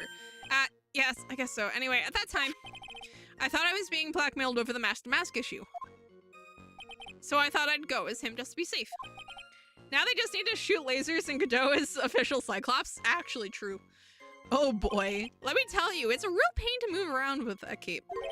That's why it took a lot longer than I had expected. Took a lot longer? What is he talking about?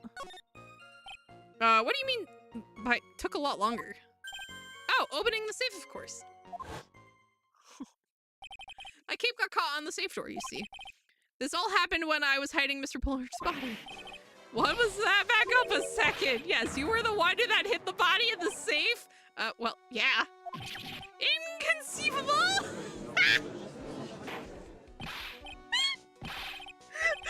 I was not expecting a Princess Bride reference!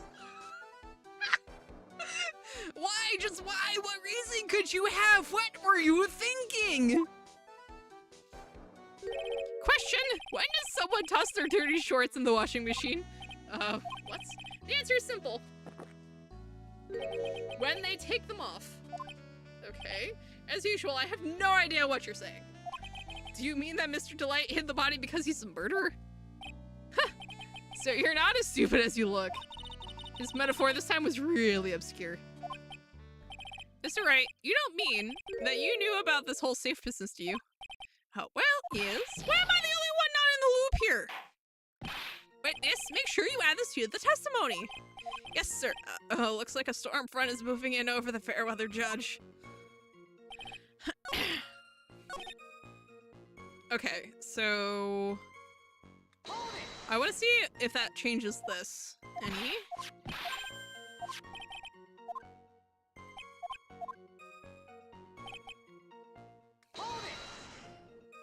Alright, when you came to... Yes, I was passed out in the corner of the room. Do you know when your assailant made their escape and to where? I'm afraid I don't really remember. Huh. Once they hit me, I lost all track of what was going on. I think that when they made their escape... That's certainly a convenient story for you, isn't it? It certainly is, isn't it, Mr. Wright? It's almost practiced. I don't know why you're telling me.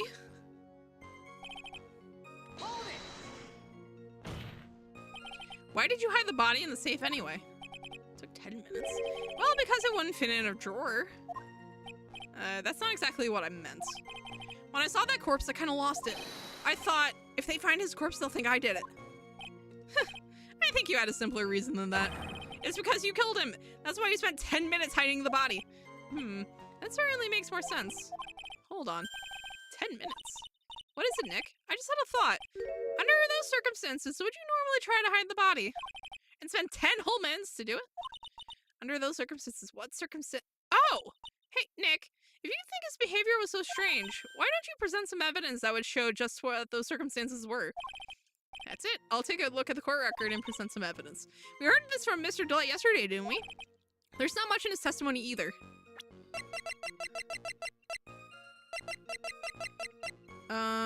Second heist. This is going to be the problem right there. I bet you he's still hiding something. I wouldn't be surprised, so we'll just have to draw it out of him. I just hope he doesn't make things any more complicated.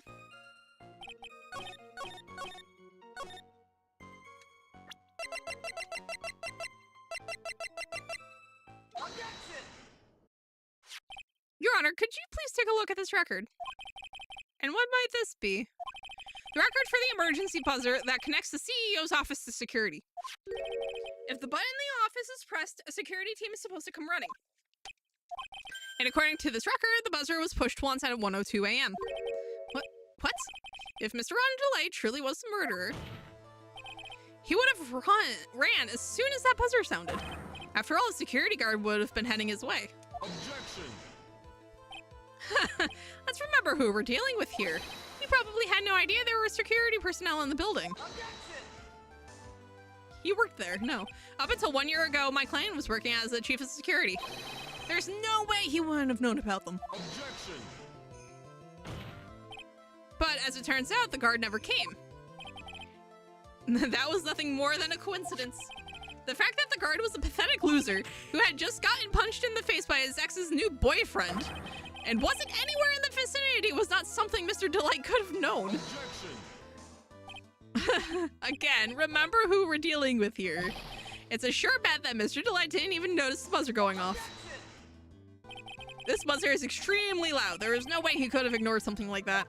If he had been conscious, that is. Conscious? What do you mean by that? Yeah, Kato, take your coffee. Fine. Let's hear your theory. Recall the defendant's testimony. The moment he entered the victim's office, someone attacked him. Mr. Delight said he felt dazed. I'm willing to wager that he was knocked unconscious for at least a few minutes. Unconscious? So he fainted. That's why Mr. Delight didn't know that the buzzer had sounded. And that's why he thought he had time to hide the body. So, what are you trying to say? Mr. Delight was knocked out and the buzzer went off soon afterwards. Now, unless my client was able to hit the buzzer while he was unconscious, it can only mean that there was another person in that room. That's right, whoever it was, they knocked out Ron Delight and then pressed the buzzer. Chef's kiss. Love it. Order in the court. Mr. Wright, this is... Objection! This is preposterous. It was this kid. Ron Delight is the one who killed Kane Bullard. Objection! Then who pressed the buzzer? It was the victim, of course. He pressed the buzzer when the defendant attacked him. He didn't die right away. He must have held on long enough to push the button. So Kane Bullard sounded the buzzer himself. What is your opinion on this, Mr. Wright? Incorrect. Yeah, I can prove it, all right. The defense's opinion is this, Your Honor. This piece of evidence proves it wasn't the victim who sounded the buzzer. Take that! I can hear the sound of a buzzer. What?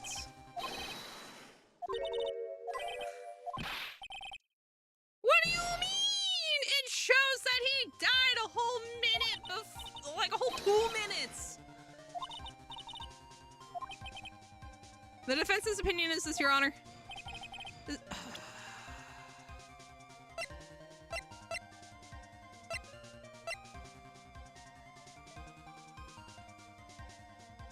Take that! Seriously? It literally proves that...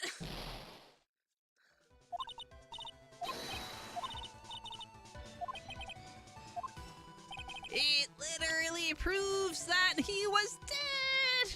No! Oh. We could try this one, actually. Because it has no fingerprints on it. Yep, there we go. I believe this is the piece of incontrovertible evidence you were looking for. I hate that word so much.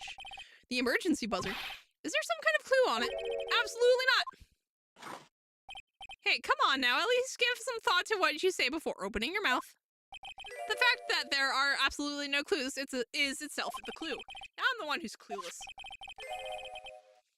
This button has no fingerprints on it. If Mr. Bullard had really pressed it himself, naturally he would have left his fingerprints behind. Objection! Rondelite obviously wiped them off. Why would he? A guard could have come at any moment. He touched that button. I know he did. The defendant, Mr. Delight, was dressed as Master Mask. And Master Mask always wears gloves. What reason could he possibly have had to wipe the button for your fingerprints? Order, order, order. It would seem I've been forced to eat crow. I wonder what blended number crow-flavored coffee is. However, if the real killer was there at the scene, why would that person press the emergency buzzer? Shouldn't they have run away without putting themselves in extra danger? What's with this awkward silence all of a sudden? It looks like you're fresh out of parlor tricks. They're on to you, Nick. Just give me a minute to collect my thoughts. The real culprit killed Mr. Bullard at around 1 a.m. And Mr. Delight just happened to waltz in when the murder was taking place, right? The killer clobbered Mr. Delight and then sounded the buzzer. Even though security was supposed to respond right away if the buzzer was pressed. Security was supposed to respond. Yeah, he's being set up. Time's up, Mr. Wright. Let's hear what you have to say. Very well, then. Oh, you've got some guts. I like that in an opponent. Why did the real killer sound the emergency buzzer? The killer knew that if they pressed that button, a guard would come running. And that was exactly what they wanted. Do you mean to say the killer called the guard on purpose? Yes, although, as it turned out, he never showed up. Because he was getting his clock cleaned at the time! What a touching story. You're saying the killer had a change of heart and called the guard to turn himself in? Nope. No, I'm not. When that buzzer sounded, there were 3 people in that office. The victim, Kane Bullard, who was already dead. The defendant, Ron DeLay, who was out cold. And the third person, the real killer. Hypothetically, yes. Now then. In this situation, if the real killer made an escape, what would happen? The only ones left in the room would be the victim and Ron DeLay. And if any security guards came running in at the time, they would think that I was the murderer. Yes, that was precisely the real killer's objective. To frame Ron DeLay for the murder.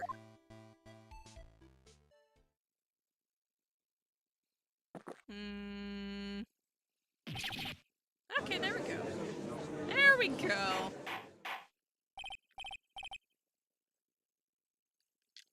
Order, order, order. It would seem. Sir, how many are you going to hit your 17 coffees? I've been made to eat my words once again. Actually, you've been made to do a spit take with a cup of coffee. Mr. Wright, who was it? Who was it that tried to frame me? Or wait a second. I'm the one and only so Nick, you mean the real killer is? We're going to drag that person in here right now. But who is it? I don't have any solid proof yet, but think about it. The killer knew Mr. Delight's identity. They also knew that he had been called to KB security that night. So the killer used him to execute a well-crafted plan to murder Kane Bullard. That's your accusation, Mr. Wright. Who was it that framed... Where is he? Take that! Detective flew at me. He's the only one who could have done it. Ace Detective flew at me. You mean Master Mask did it? Nah. Your Honor, the person being tried in the court next to us is not Master Mask at all. He is, in actuality, the true murderer of Kane Bullard. Order. Mr. Wright, explain yourself. Theft and murder. Which is the more serious crime? You're not even close. Murder is the more serious crime, of course. It's a capital crime subject to a capital punishment. Please remember the trial from yesterday if you would. When Luke Atme confessed, there was a huge commotion in the courtroom. Of course, a famous detective was unmasked as well as masked the mask. Instead of being convicted of murder, he was found guilty of grand larceny. That was his true objective all along. To be found guilty. Master Mask had the perfect alibi for when the murder took place. He was stealing the urn at Lordly Taylor. In other words, being found guilty as Mask the Mask was Luke Atmy's airtight, watertight, and unassailable alibi. Guilty verdict has an alibi?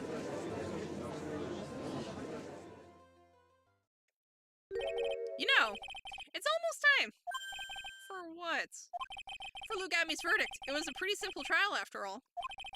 If we're going to stop this trial and stall that one, we need to do it now. Of course, that's assuming you have proof that the detective was the one who committed the murder. Mr. Luke Atmy's trial has indeed attracted the attention of the entire country. If we were to intrude and failed to provide adequate proof of his true crime, Mr. Delay would be left with no grounds for appeal. Am I really sure about this? I bet it's only good when your life's Deontay. Mr. Wright, I believe in you. Mr. Delight. So please. I'm begging you. Thanks, but my decision will determine the rest of your life. Can I really risk your life like this? Phoenix. What was that? Don't stray, Phoenix. For your client, take the path of trust. That voice, it sounds like... Mia. Your Honor, the defense requests an immediate recess. So that's your answer, huh? Very well. I've decided as well. This court will now take a 20-minute recess. Mr. Wright, when we return, please summon Mr. Luke Atmy to the stand. Yes, Your Honor.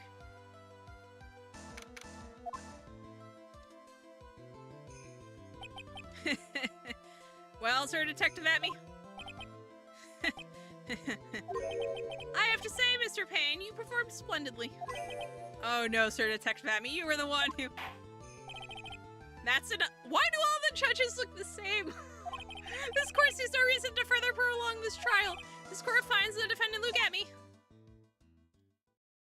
Hold it! We need to borrow... Don't hand down your verdict yet, please.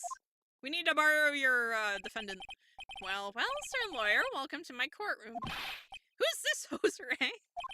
My name is Phoenix Wright, attorney at law, and I wish to file an accusation against this man, Luke Atmy. Accusation? You accuse Mask the Mask. That man is not Mask the Mask. He's just a ruthless murderer. What? Oh, look at him sweat. Love it. Love to see the criminals get scared.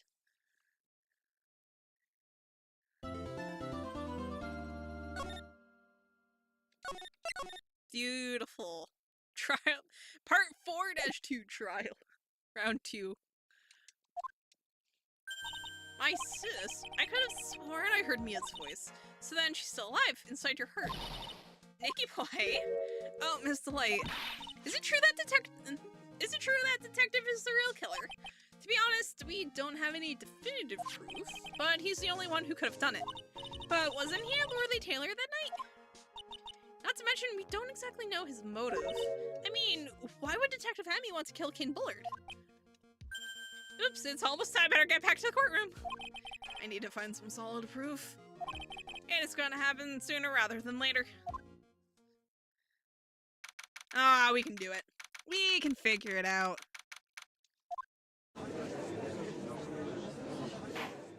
We have a theory of what happened. It's just a matter of proving it. Now then, this court is back in session. Mr. Luke Atmy, please take the stand. Yeah, we just have to poke all sorts of holes in what he's got to say, and, well, we'll go from there. Well, how do you do, Sir Lawyer? I never would have thought to see you acting so recklessly. I couldn't let them hand down your verdict just yet. Not when it would have given you your perfect alibi. An alibi by the name of Master the Mask. I'm sorry, I'm afraid even the great Luke Atmy has no idea what you mean. Of course, I have been in the courtroom ever since 10 o'clock this morning. I'm afraid there's no way I could have known what's been going on in here. You've been in the defendant's seat all day long, correct? Being tried as Master the Mask? Indeed. It's truly child's play to fool the ignorant masses. Not only did the poor fools ask me to protect their valuables. Oh no. They even gave me a generous reward upon returning their own property to them. Take this red diamond ring that sparkles upon my divine finger, for example. So you continue to insist that you are in fact masked. I'm sorry, did he say red diamond? Imagine a Maya Ace Attorney game where save states don't exist and you get a game over, you restart from the very beginning what you tried? Absolutely not. Absolutely not. Also, did he said red diamond?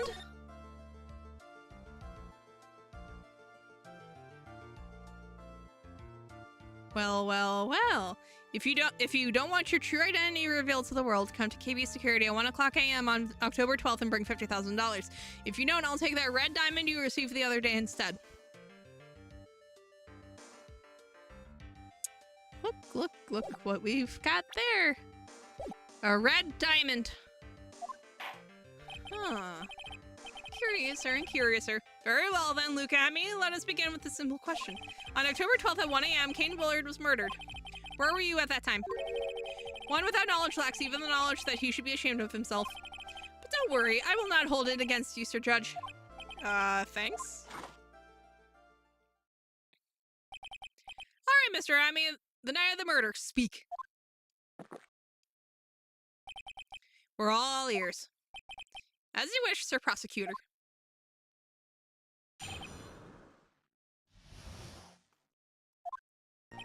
I was stealing the urn as mask just as I announced I would. I had more than enough time to prepare it. It was a pathetically easy job. A photograph contains no words, but in this case, one turns out to be my witness. The time at which the camera captured Mask to Mask was the same time as the murderer. It's the same time as the murder. Actually, it was a couple... it was a couple minutes before. Seems the main point of discussion will be this photo of the crime scene. Everything else up until now was all part of his plan. Oh, that? No. Oh, no, I think I know what happened. Okay, so, bear with me here. So, Atme steals the urn earlier or later in the night, right? He then adjusts the metadata on the photo to put him at Lordly Taylor at a convenient time, therefore creating for himself an alibi. When instead, at the actual 1 o'clock a.m., he was over at KB Security murdering Kane Bullard for reasons currently unknown, and otherwise framing the actual Mask to Mask. Clever. Because the software that the computer was running was one of his own design, so he would have had full reign to go in and change whatever he wanted. Sneaky. Actually, wait, what does that say? Okay, that's AM. Yeah. Because if the photo itself is not doctored, which we're pretty sure it is, then it's the data associated with the photo that had to have been doctored. Even the great Mask to Mask cannot be in two places at once. Now then, if you'll excuse me, I have a verdict to receive. Unfortunately, Mr. Atme, we still have to do your cross-examination. A fool is too foolish to know that he is a fool. I think he's trying to say that you're full of it, Nick. The only thing that's full of it is his alibi. Yeah, no. He doesn't have to actually be in two places at once if he can make it look like he is. And he has full capability of doing so. So this photograph is the proof, correct? Indeed it is. And the man in the photo is certainly wearing a mask. That is why I'm called Mask to Mask. But conveniently, that also means that there is no way to tell who this really is. What do you mean? Objection. Are you saying that this is not, in fact, look at me? That it could be an accomplice dressed up as Mask to Mask to create an alibi? Oh, what an interesting idea. Are you saying that I, Lone Wolf Luke, had an accomplice? I don't actually think he had an accomplice. If Luke Emmy was at KB Security during the murder, then the Mask to Mask in this picture has to be a fake. then there really was an accomplice. But right now, I have no idea who it was. I don't have any idea right now either. Baseless objections are just what this guy wants. There's got to be another way, and I'm going to find it. Yeah, no, I don't think he actually had one. Like, he doesn't need one based off what he's told us about the software on the computer. Because all he has to do is create his own alibi, make his own accomplice. Well, he can be his own accomplice. I believe Adrian Andrews hired you at one point. That's right, that was over 20 days ago if I'm not mistaken. You sent the calling card to Lorelei Taylor 10 days before the heist. That would mean you sent out the card after you began your security watch, right? Indeed, there was no reason why I couldn't do both jobs at once. It was the perfect opportunity to steal my latest target. I see. You truly are evil, aren't you? Yes, evil is what I am. Hey, Nick, isn't there something odd about this? Detective Atme was always proud of his ace detective skills, right? But if the urn was stolen from Lorelei Taylor while he was the only one watching it, he'd have no way to maintain his perfect ace detective persona. You know, that's true. It's kind of odd. So by photograph, you mean this piece of evidence here, is that correct? Indeed it is. That is it. The very thing that proves I committed the crime. The very thing that proves you committed the crime. When you think about it, it's really odd. Yeah, it is.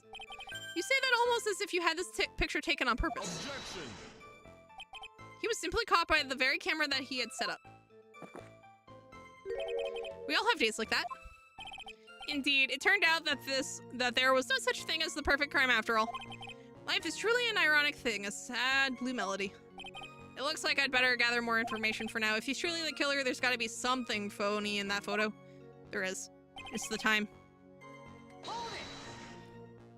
About the camera that took this photograph. Oh, come now. It's all too clear what you're thinking. Huh?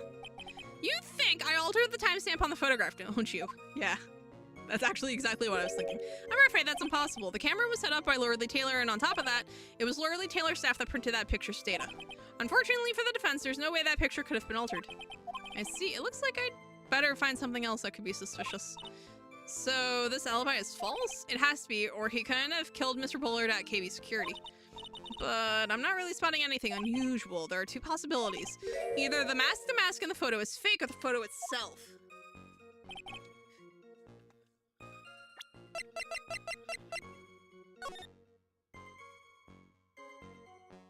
Okay, so...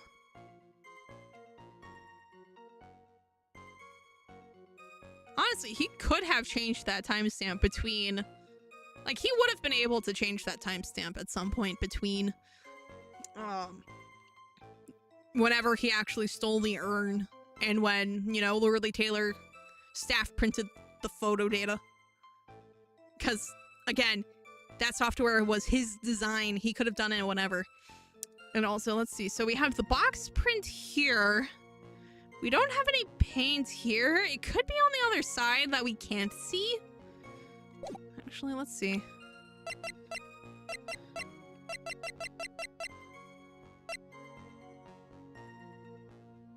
Well, actually, it looks like it should be wrapped around the entire thing.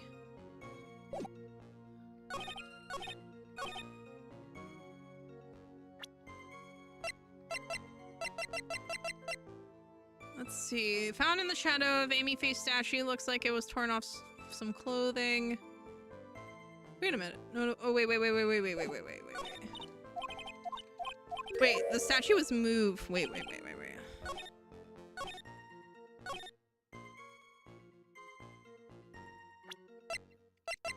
When did this get moved?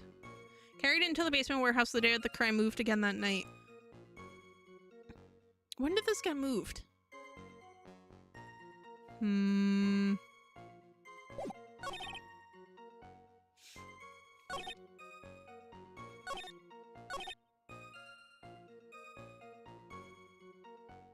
had more than enough time to prepare. It was a pathetically easy job. So... Wait.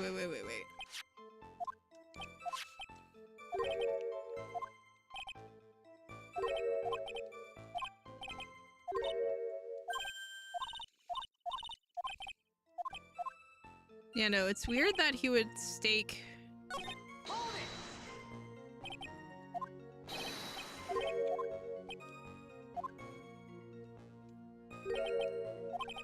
camera was set up by Lordly Taylor, and on top of that, it was Lordly Taylor's staff that printed that picture's data. But shush. No, go back.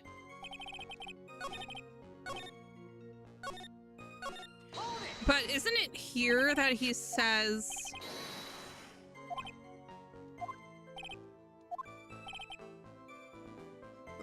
Lordly Taylor provided that camera. There's no way I could have tampered with it. That means I could not have killed Kane Bullard unless I had an accomplice.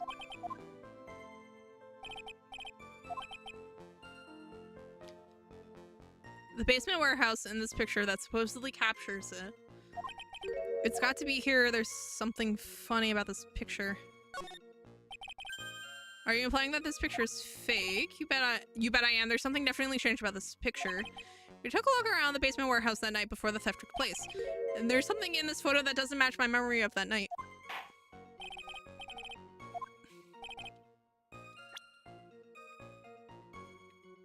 I'm gonna try presenting the missing statue. The funny part is right here. Why, this is a blood stain. Blood! Now this case is getting interesting. Not exactly.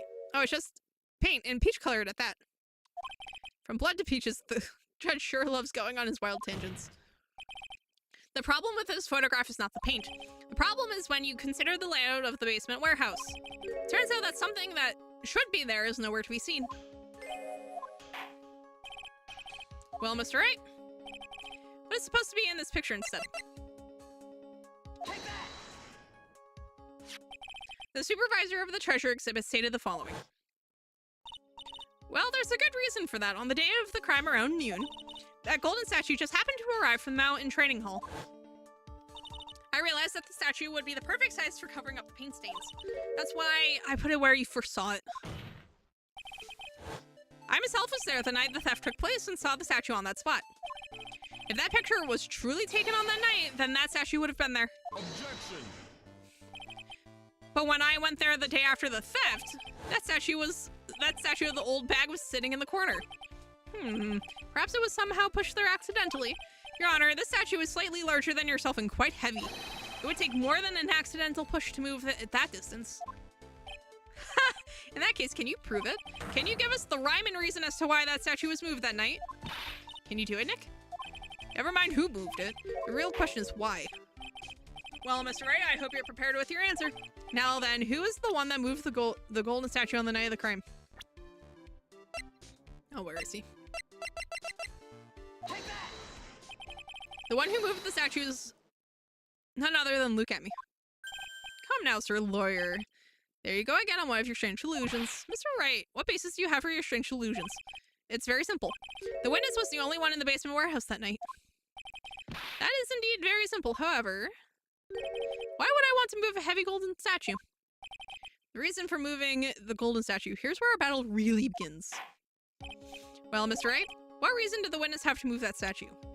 The reason can be found here in this photograph. Look at me, you pretended to be mask to mask to create an alibi by showing you were at Lordly Taylor that night. But this photograph contains a single fatal flaw. If the statue had been there, your lie would be exposed like cheap film at a drugstore.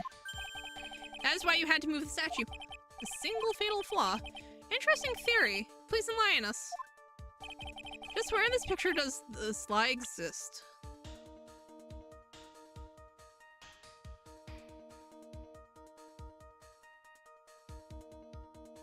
So, if this statue was here, what problem would it cause? The paint on the box, maybe? Oh! Take that! The lie is mask to mask. Are you saying that this mask to mask is a fake? You know, I really wish you would start acting more responsibly. Huh? The current question is, why was the golden statue moved? So what possible connection would there be with mask to mask's identity? Oh, come on. No! I was trying to get the missing...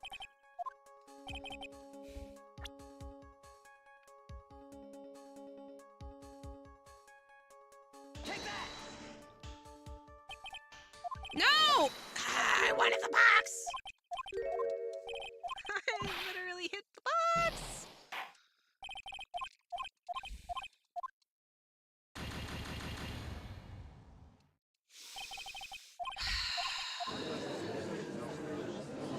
I very clearly hit the box game.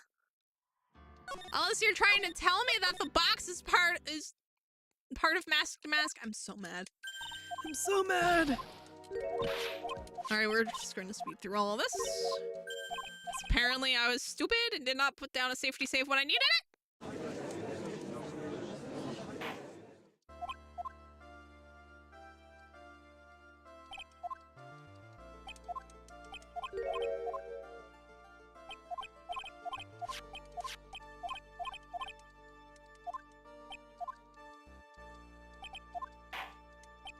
Come on.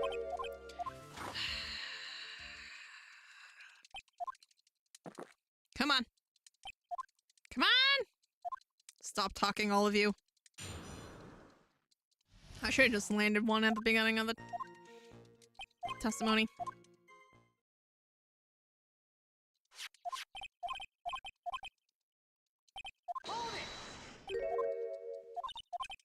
Come on. There we go. Cross-examination.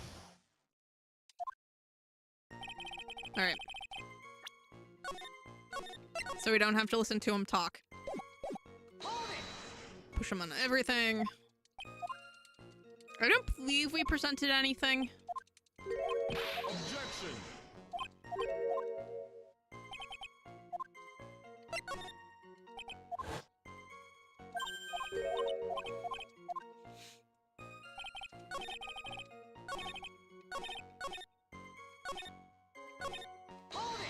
All right. Come on.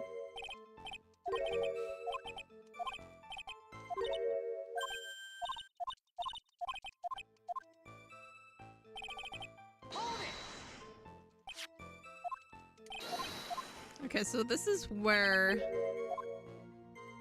they established that Lordly Taylor set up that these cameras were from Lordly Taylor. Hmm.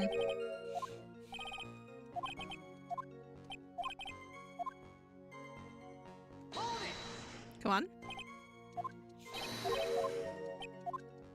Yeah, I don't think I actually presented anything here. I think I just pushed them.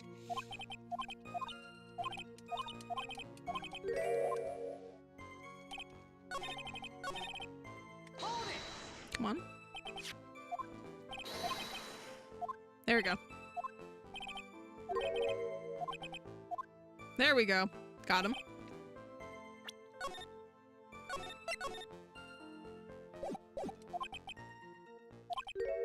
There's gotta be something funny with it, yes. And then we're going to say that the statue is missing.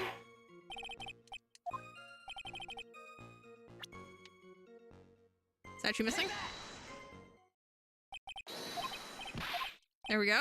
Beautiful. He's gonna think it's blood, and then peach colored paint. It's like blatantly like hot pink, but you know what? Whatever. Whatever. Alright. And it was supposed to be this. Come on. Objection. Alright, come on.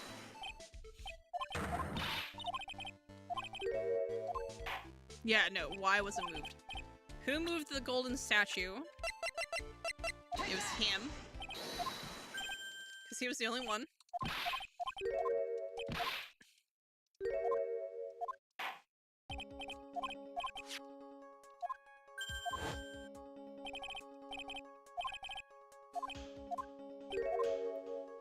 Oh, you know what? That doesn't tell us what day.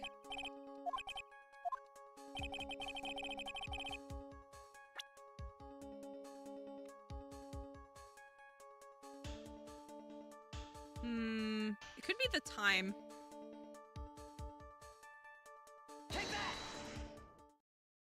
Naturally, the lie in this photo is the timestamp. What do you mean? There we go. I'll tell you exactly what I mean. On the night of question, Luke Atme went to KB Security and murdered Ken Bullard. Therefore, it's obvious it would have been impossible for him to have been at Lordly Taylor at this time.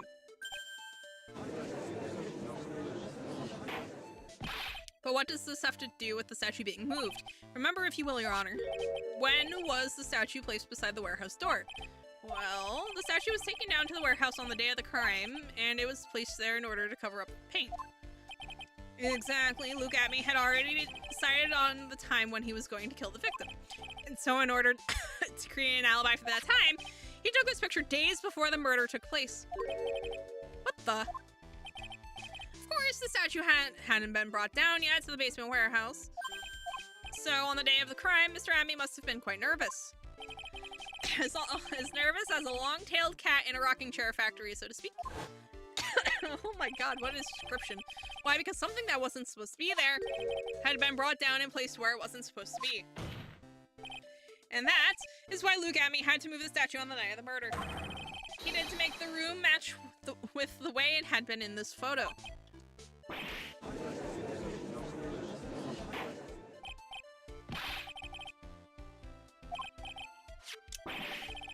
Have you forgotten this? What's that? The data for the basement warehouse computer. According to this, the camera did indeed go off on the night of the crime. It's true that the camera had been set up by the Lordly Taylor staff. However, the program used to manage that data was yours. That alone would have allowed you to tamper with the data. Ah. There we go! There we go. I was wondering when Phoenix was going to mention that. Order, Mr. Gateau, what is the meaning of this?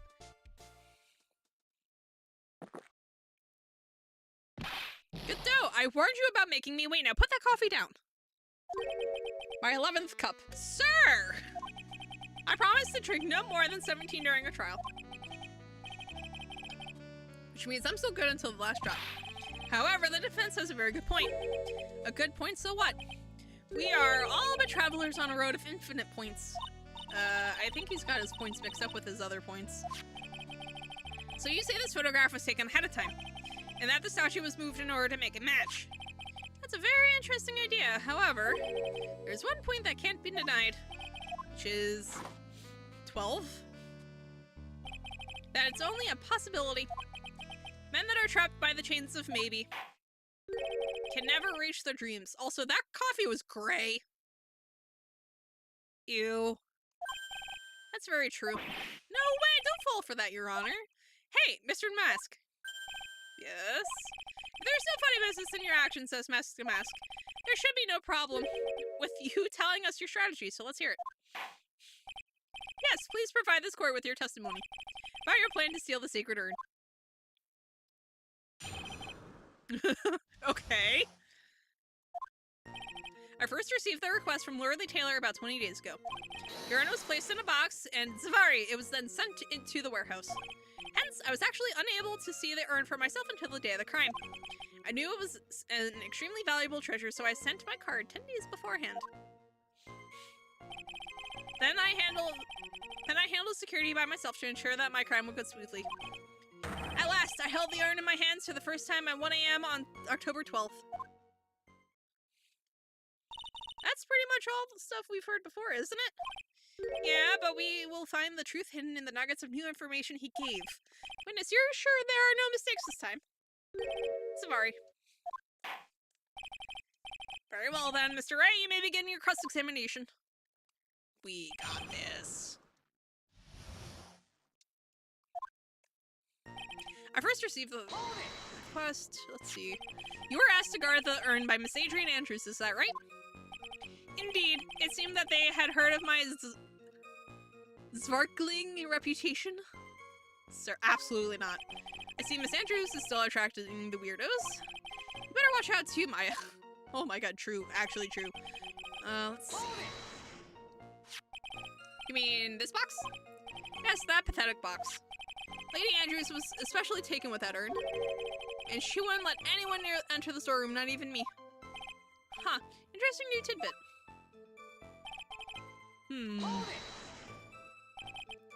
So you're sure that you had never seen the urn before? Indeed. You may ask Lady Andrews to confirm for yourself. Our security was focused entirely on the entrance to the warehouse. However, I, Luke Atme, let no information whatsoever slip through my fingers. You mean this calling card? That's right. That is, without a doubt, my calling card. I guess Mr. Delight didn't make this after all. Of course, because Atme knew about the emblem. Making this card authentic would have been child's play for him. And no one entered the basement warehouse? Unfortunately, there were many different treasures being taken there. Thus, for a period of approximately 5 days, people were indeed going in and out of the warehouse. And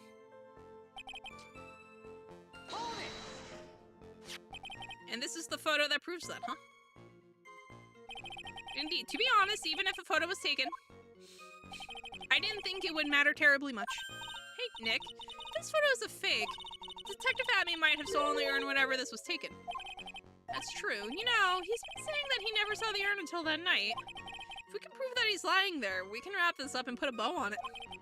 I need to take a good hard look at the court record. Not a lot going on, is there? That detective's been covering his tracks. There's only one thing we need to prove in this cross-examination, that he took this photo well before the actual night of the crime. Alright then, how do we do that? There's one thing that Atme stated very clearly, that he had never seen the urn before he stole it. We need to prove that he's lying.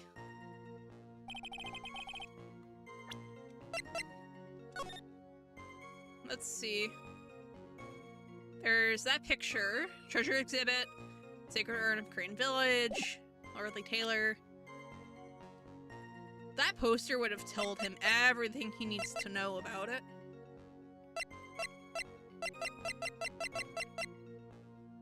Broken and repaired by Adrian Andrews 2 weeks ago.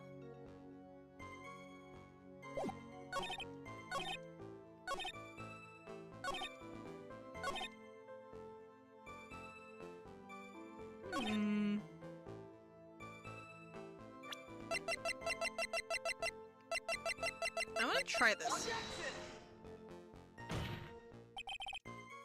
Okay, no, that's not it. Cause, let's see, so...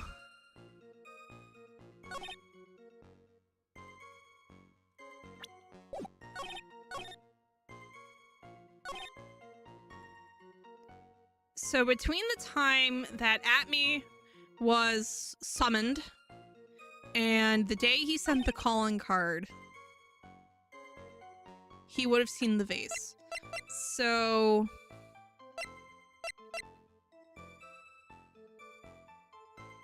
let's see. Oh, wait. No, this...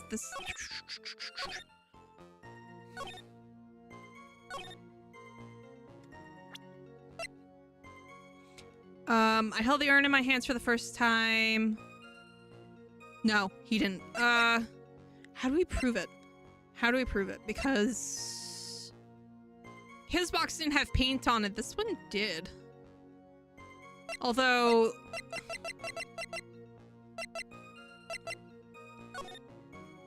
that paint spot is there from when... So... Huh. So, this paint spot is 2 weeks old.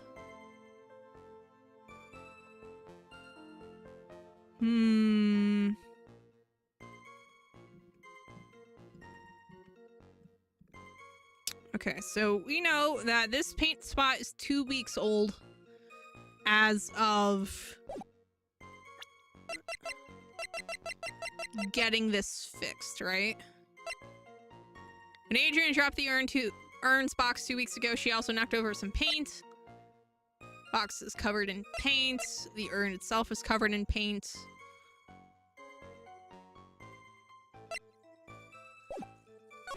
So either that photo is doctored, which we're reasonably certain it's not, or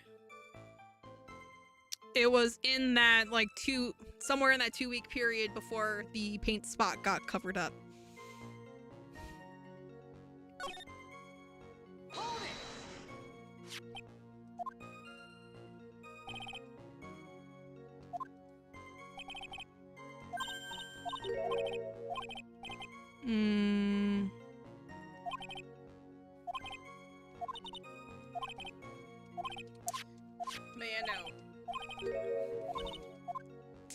So it's basically where, so 20 days ago, didn't actually see it until the day of the crime. Sent the card 10 days beforehand. Handled security by myself so it would go smoothly.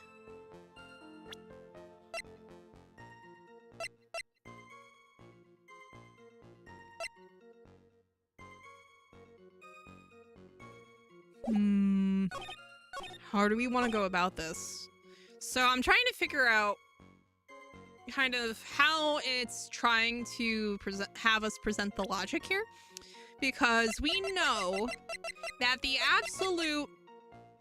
that it had to have been somewhere between... So basically, unless he saw this poster, which we don't know when the posters went out, it had to have been somewhere between Adrian hiring him 20 days ago and the actual, well, yeah, and then like the day before the crime took place. We know more specifically that it was 4 days before the calling card went out to the day before the crime. Somewhere in there is when he stole it. I'd be willing to wager that... Let's see. Take good care of the speckled urn, won't you?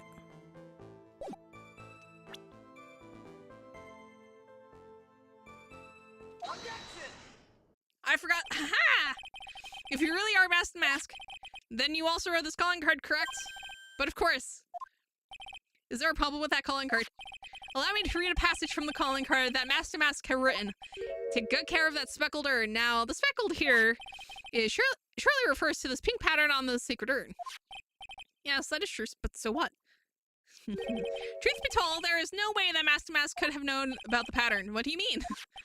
This pink spotted pattern on the urn is actually nothing more than paint stains. Paint stains? And these stains did not appear until after the urn had been taken to Lordly Taylor. I'm not finding this joke to be very funny, Mr. Wright. The day that the sacred urn was taken to the warehouse, the urn was broken due to human error, or should I say, an error-prone human. And that's when the pink paint got on the urn. You can't be serious. And yet this calling card clearly mentions the paint pattern. Which means Detective Emmy had seen this urn long before the crime ever took place. In fact, he saw it when this fake photo was taken. And because this photo is a fake, your alibi for the night of the murder no longer holds water. Come on, controller. Come back to me.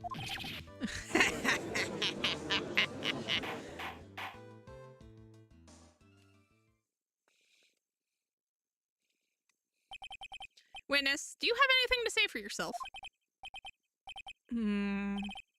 Alright, that did it. He's broken. Nick?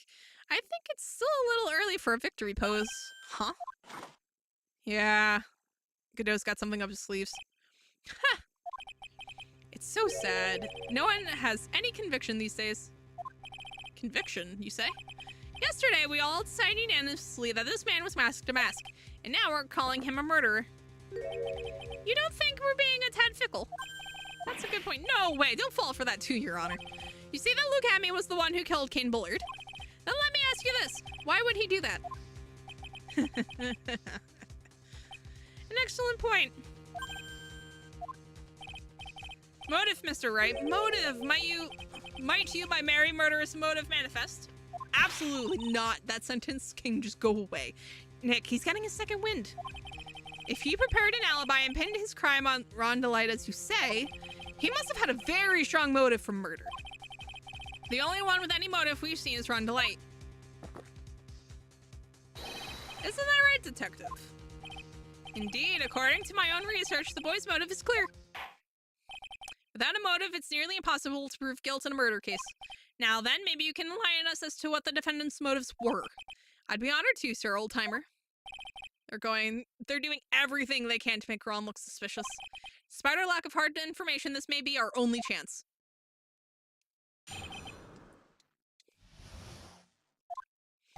I, Luke Atme, had no points of contact with the victim whatsoever. Kane Bullard decided to investigate Mask to Mask and simply mistook who he was. It was Mr. Bullard who wrote the blackmail letter and sent it to Ron DeLight. And it was, again, Mr. Bullard who harbored a grudge against Mr. DeLight for his betrayal. Mr. Bullard's mistake is quite excusable. The defendant truly believes he is Mask to Mask. That is why Mr. DeLight saw it fit to kill Kane Bullard. Truly a tragedy. So the victim, Kane Bullard, blackmailed the defendant. This is the blackmail letter found in the defendant's apartment. A handwriting test confirms that Mr. Bullard was indeed the one who wrote the letter. Oh, no. So...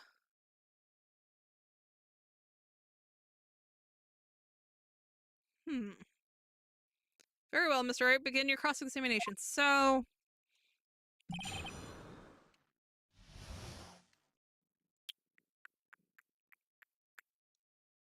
I wonder... How does...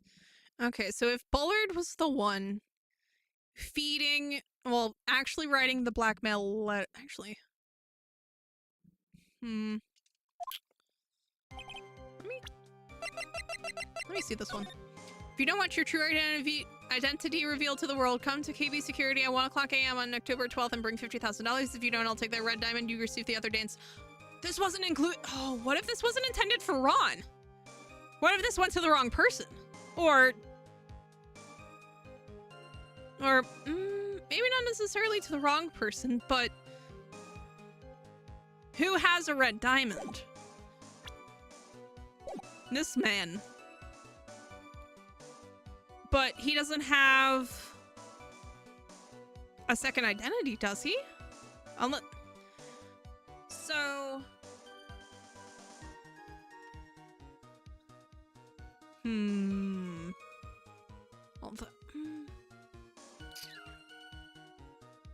This is getting weird.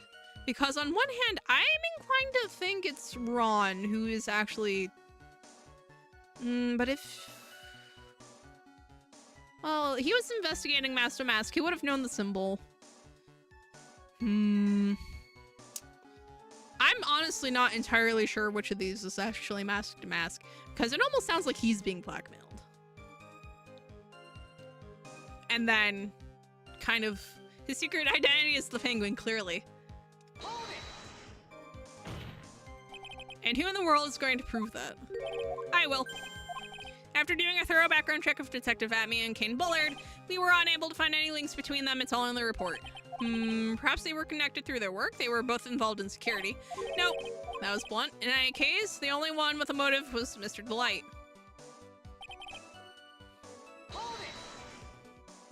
Mistook? That's right, mistook. From the old Norse, mistaka, meaning to take an error. That wasn't what I meant. Just who did the victim mistake Mr. Mask to be?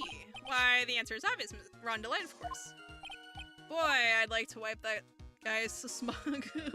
wipe that smug look off this guy's face. Why would the victim mistake the defendant for Mask to Mask? Don't you already know that? Sorry. Take a look at this newspaper. Oh, that's the famous Tear of Amon, a magnificent jewel. That photo shows a magnificent detective as well, does it not? Furthermore, it also shows an ugly guard, namely the defendant. The defendant? The victim clearly misread this article and Savari. He got the wrong impression. The impression that this ugly security guard was in fact Master Mask. No, he was a witness. I wish it would actually give us, like, what the article says. The gem and the thief.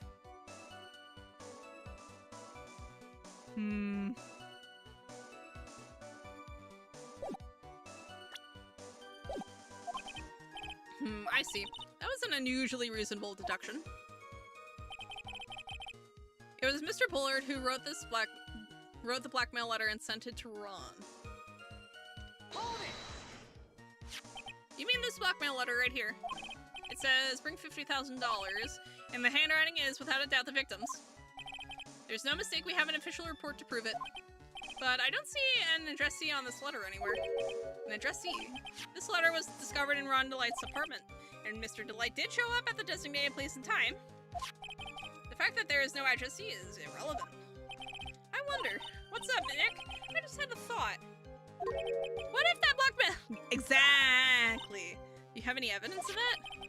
For some reason, I just can't shake the feeling that there's something not quite right about this blackmail letter. Well, everyone, are you quite satisfied? No.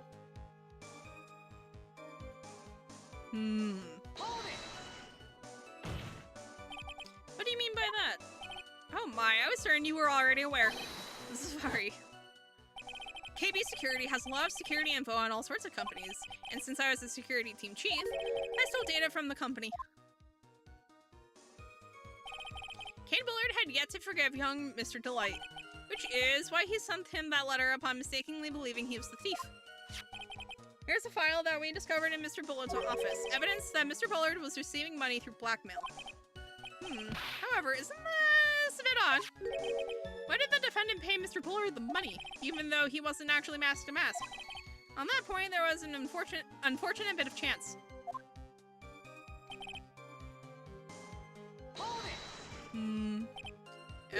Do you really think that story is going to hold up? That dissertation is not merely my own, I'm afraid. What do you mean? I have here a memo from Ron Delight's wife, Desiree Delight. Ronnie thinks he's mask to mask. Don't you feel sorry for him? Please don't think too badly of him. Oh, Lord. Well, Mr. Trey? Ugh. What is he trying? Why was he trying to act like Mr. Delight just now? I thought he was actually pretty convincing.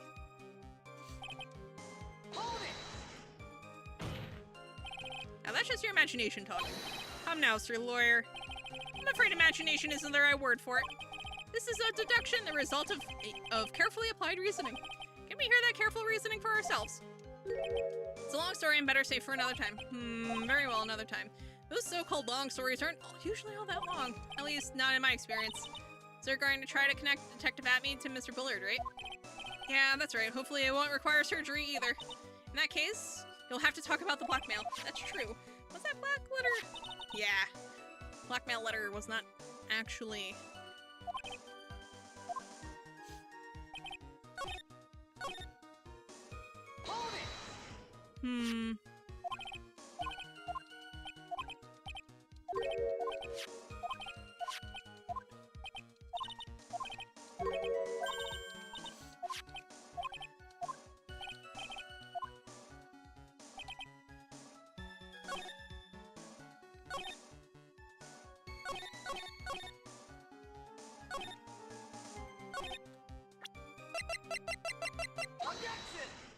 No.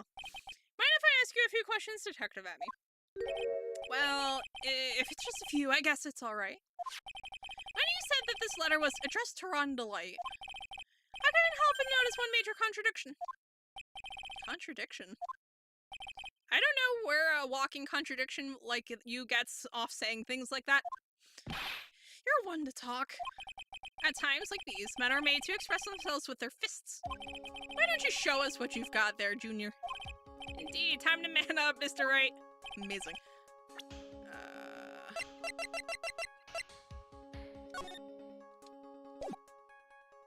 Show us the contradicting evidence in the content of the blackmail letter.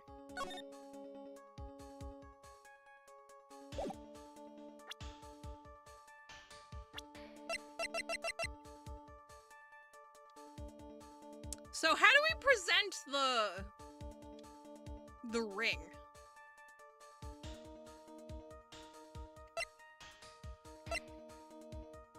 I'm gonna try Luke.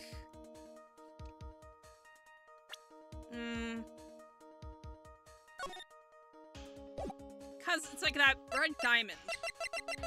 We don't have the diamond itself in here. So we could try. Take that!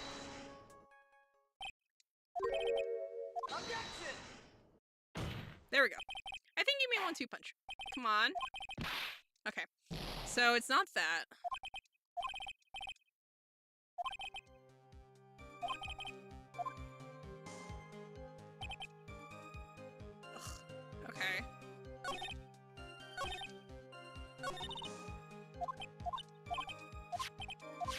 Yeah, no. How do we prove? How do we prove it's the ring? Objection! Come on.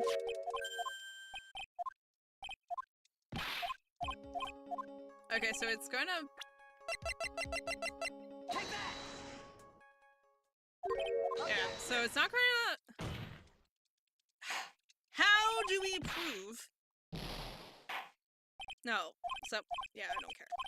This is fine. We have a actually we have a oh no, I just realized we don't have a close enough safety save, I don't think. Oh, this is gonna be painful. It'd also be nice if I hit yes. Yeah.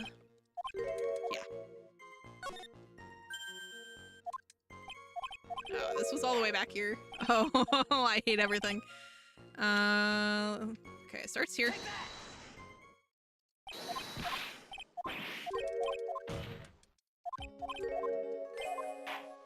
Come on. Take that! Why is it that you forgot about safety saves after Meatball's question? Yeah, I don't know. I don't begin to know. Objection. Come on. Ba-ba-ba-ba. Especially since I also laid down like a few, but like this is the second time I've like forgotten to move it. I hate everything. Take that! There we go. Correct person.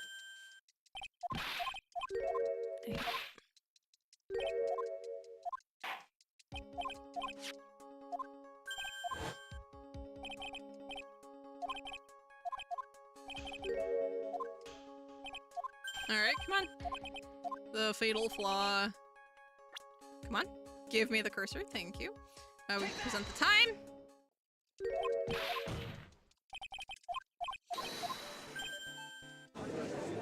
We make them freak out. Love this horse. We're gonna just toss the save down here. So you don't have to do that again. We're gonna talk for a while.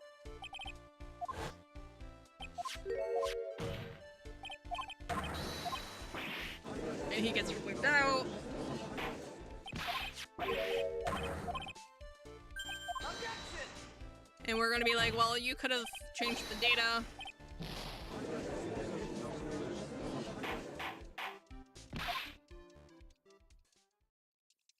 It's going to make us prove that he's seen the thing before. Come on.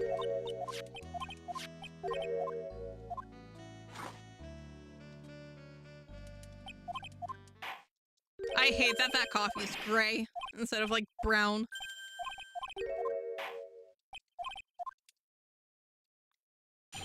Alright, testimony.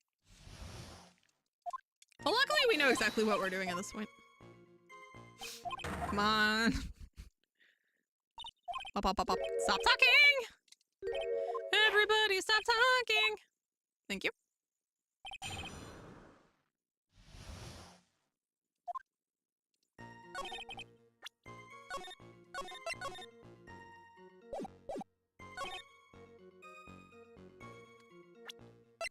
Objection! There we go. We're actually going to go into that section with with more stamina than we did last time. And he's gonna wig out. That's fine. So we don't have to make that decision again.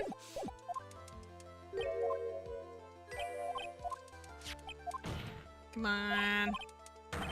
Let's go! Alright. Eventually we'll get back to the testimony about the blackmail. Let's go, let's go, let's go. Come on!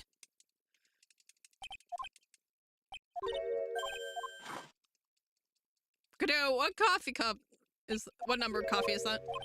Sir... That's like, what, 13? 14? He's coming up very close on that 17 cups of coffee.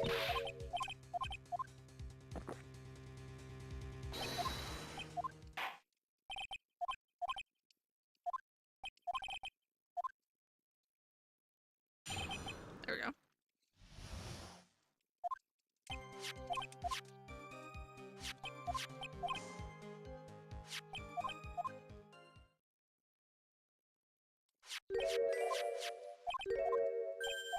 Alright. That got updated and cross exam. Yeah! And we're back! There we go. I win. Alright. Before I go anywhere.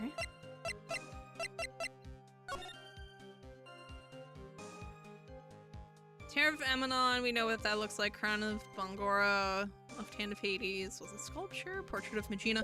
Where did that ring come from?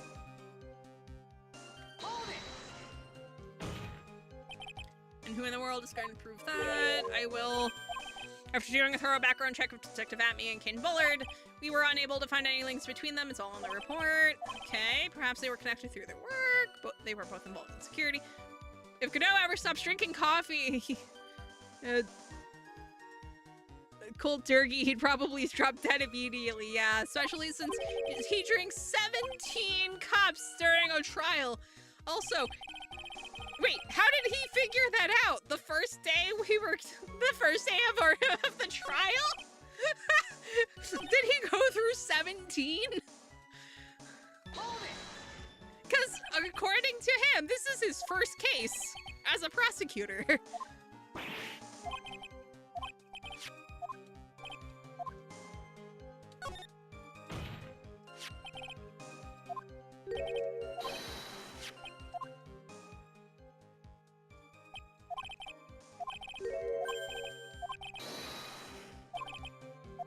Oh, that ring's new. No, that ring's new. That ring's new.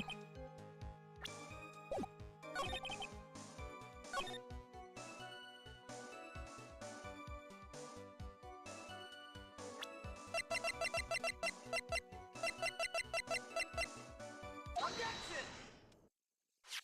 Take a good look at this newspaper clipping. It contains a picture of the Tear of Amanon, the stolen jewel. What about it? The problem is this jewel's color. Color? I'm not much for discussing color myself. According to the clipping, the color of the stolen jewel was blue. However, in the blackmail letter, a totally different jewel is mentioned. I'll take that red diamond you received the other day. Red? Which means the red diamond described in the blackmail letter is not the Tear of Amanon that Mask the Mask stole at all. Objection! And your point is, Mr. Wright, so you're trying to say that this blackmail letter was intended for someone else? That is what you're trying to say, right, Wright? That is what you're trying to say, right, Mr. Wright? Well, that is what you're trying to say, right, Nick? Yes. This is who... Take that! Naturally, it was you, Detective Atme. Do you have some sort of basis for that claim?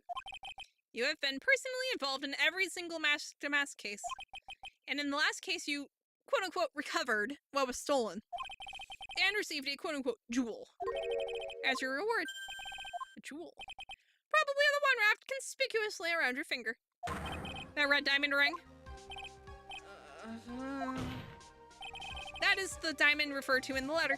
Which means that Kane Bullard wrote that letter in order to blackmail you. Okay, so that implies that he is the real Mask the Mask. Order in the court. Order, I say. It seems you've gone too far with your childish pranks, Mr. Troy. Uh-oh, I don't like the way he said that. Kane Bullard blackmailing Luke Atme. Are you for real? Yes, I am. Nick, come on, stand up to him. Then answer me this. The blackmail letter contains the following passage. If you don't want your identity revealed to the world, yes, it certainly does. Kane Bullard threatened to make Luke Atme's identity public knowledge. An identity he wanted to keep secret. So just what was that identity? Atme killed Kane Bullard because he was afraid of his secret becoming known. What was the identity he wanted to keep secret? This is what it all comes down to, Nick. The identity that Luke Atme wanted to so desperately keep secret was his identity as...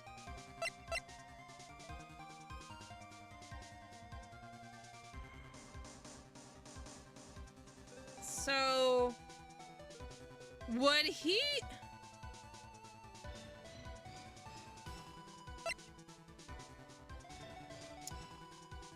So, okay. So, this is going to be weird. Okay, so if Luke at me was blackmailing Ron into stealing things, Ron already admitted that he was being sent very detailed heist plans by someone in exchange for money. And they threatened to, but... So... if Luke was blackmailing Ron into performing these heists on his behalf, and he found out...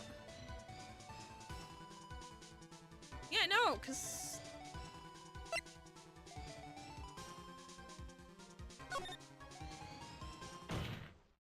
Luke at me as a blackmailer.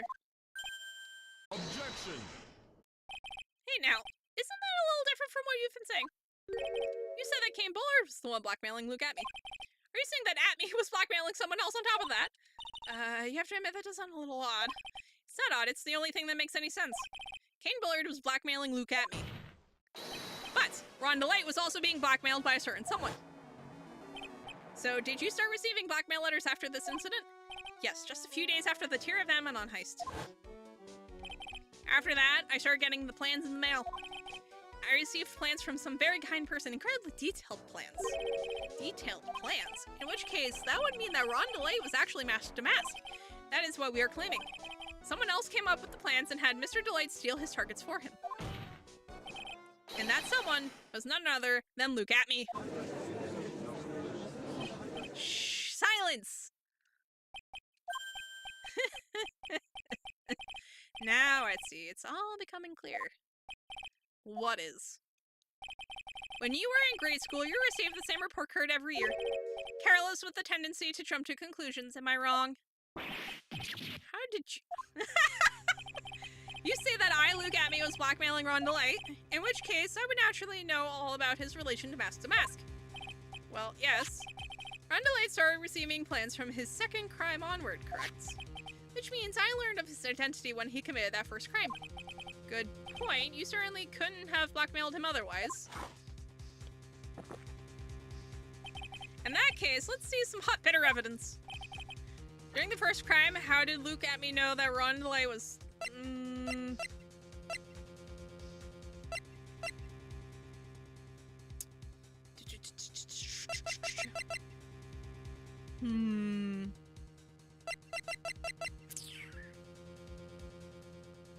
How do we prove it? I mean, we could do Ron's testimony, try it. Let's see. Yeah, I would say it's either...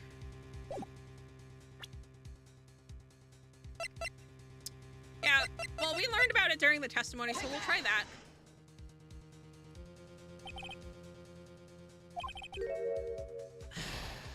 Bleh. There's no need to overthink this. How did... It's got to be staring me right in the face.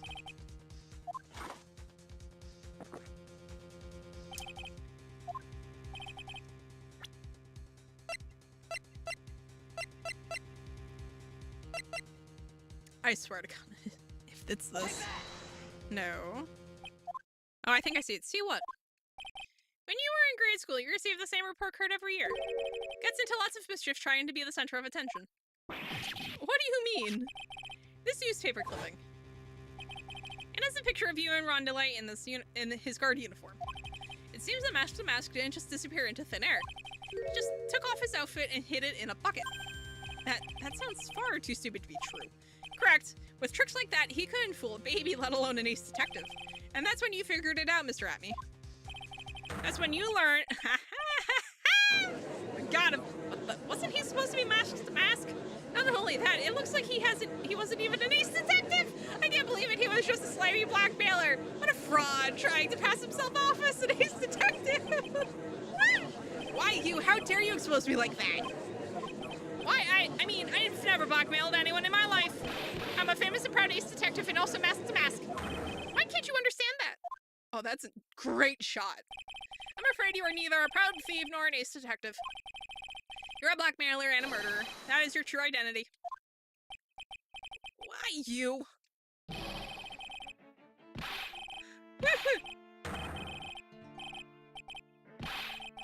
Oh no.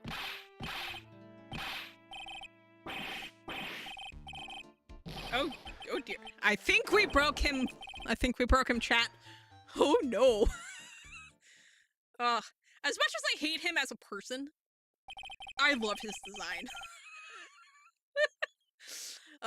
It would seem we finally arrived at the real answer. That was quite a performance by Mr. Atme. Bailiff, please prepare a cell for Mr. Atme. Objection. Dough, please. Sir! Were you trying to hit cup 17 before we ended? A hammer that strikes too fast has no time to aim. What do you mean? I'm already prepared to deliver my ruling. Allow me to say one thing. I will be the one to judge. You don't get much more in your face than that. It appears that your claws weren't quite sharp enough, Mr. Trite. What do you... It's true that you've proven a lot of things. Things like Luke Atme was a filthy blackmailer. And that he wasn't that lordly tailor the night of the murder. That's right, that's why he's the one who killed Mr. But we don't actually have proof that he... Yeah, there's still one thing you have yet to prove. What's that? Just because he wasn't at the warehouse doesn't mean he was at the murder scene. Therefore, if you can't prove that this pitiful excuse for a man was at KB security, then I don't see how a verdict can be delivered. No way. I was hoping he would forget. Order in the court. Well, Mr. Wright, this is it. This is the final round. I've got to prove that Atme was at the office. But, can you really prove that? That's long enough, Mr. Troy. I want to hear your answer. That night, can we prove that he was there that night? I mean, we have circumstantial evidence that he was. Found in the shadow of Amy Face statue. Looks like it was torn off some clothing.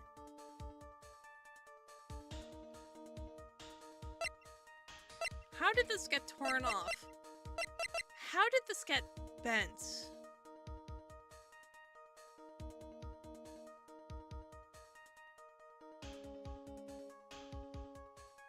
How did he... Oh, well, he wears gloves, so he could have hit it without leaving fingerprints. But...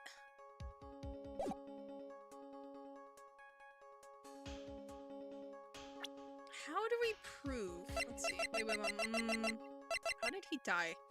From blunt force trauma to the head. So the sword could have been stolen, taken to KB's security. Actually, so after we all left, it could have been stolen, taken out to KB's security, brought back? Because he was the only one on security that night. And it was moved out of the way to make the picture work better. But how do we prove that he was there? Found in Ron's wallet used on... Oh, hello. Actually, wait, how would he have gotten the... So... if this letter was intended for Atme, that is how he would have gotten the office card. He used that card to get into the office and then placed it in Ron's wallet. Right? But how did Ron get in? But I mean, we have to say we can prove it. Are you sure? As you break down and fall to pieces. Very well then, let's see this proof.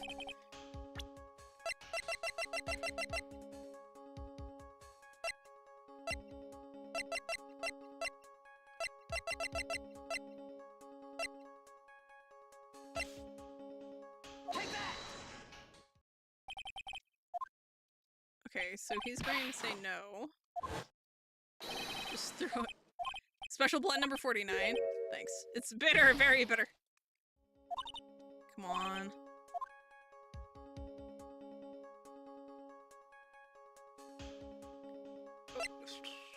No, we know he was there, but we can't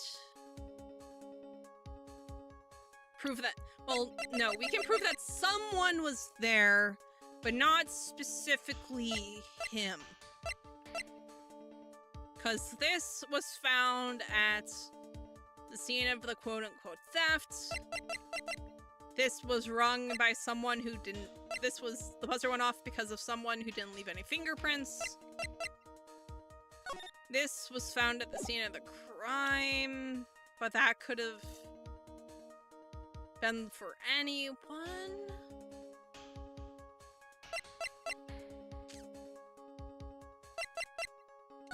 But no. So what were these values? Because according to Ron, these were too low. Maybe this is what he was... no. It doesn't put him at the scene of the crime, though.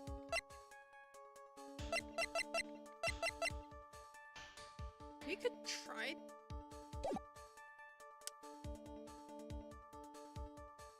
What happens if we can't prove it?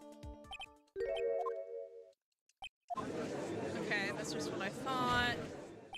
But if we hear more of it... Aha! There we go. Unfortunately, that's as far as you go, Mr. Wright. What do you mean? I won't allow any more testimony? That's what I mean. Okay, have you forgotten Luke Atme is here after we interrupted his own trial and you have failed to prove he committed the murder? I think it's time for this witness to return to his own trial and face his guilty verdict as mask to mask. Okay, do we lose here? Or... Don't give up now. We still have tomorrow. We can look for more evidence. No. Yeah, it's too late. I'm still being declared guilty for double jeopardy, one of the basic rules of any court of law. Yeah. Should a defendant be tried and found innocent in court, that defendant cannot be tried again for the same crime. This is a fundamental rule of all courts, and it applies here. Will be found guilty in a matter of minutes, guilty as mask to mask, which means he will be innocent as far as the murder of Kane Bullard is concerned. Yeah.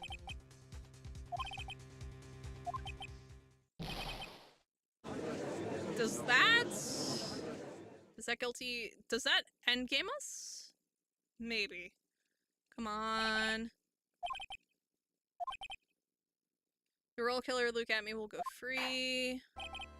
We've cross-examined every statement the witness has made here today. And as long as there is no more testimony, I'm afraid I have to declare that there will be no further questioning of this witness. Are there any objections?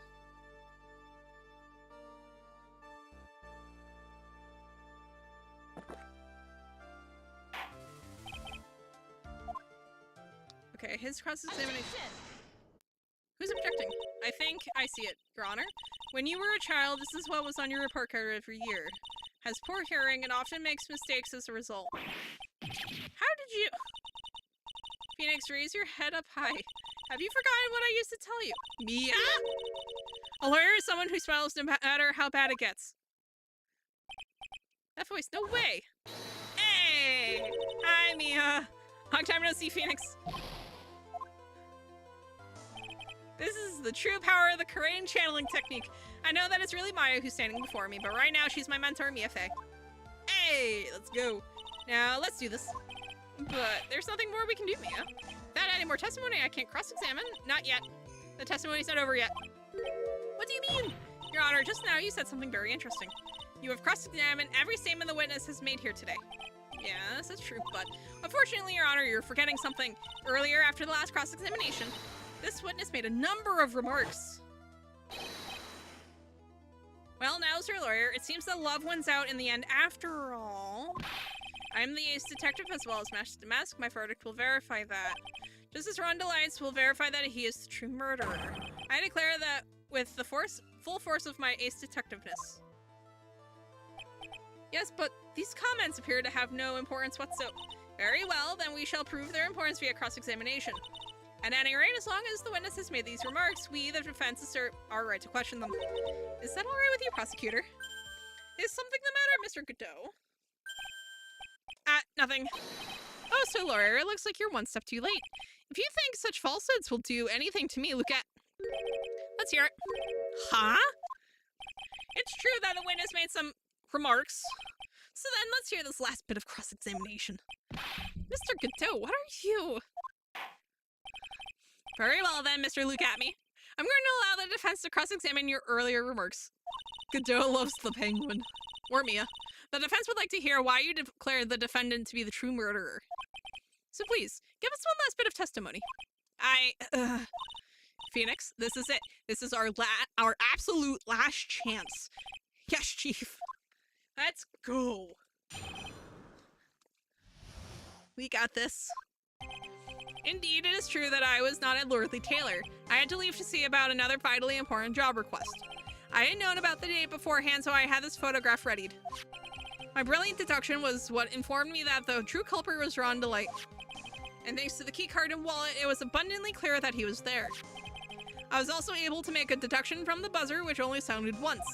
The button did not have any fingerprints on it. Why?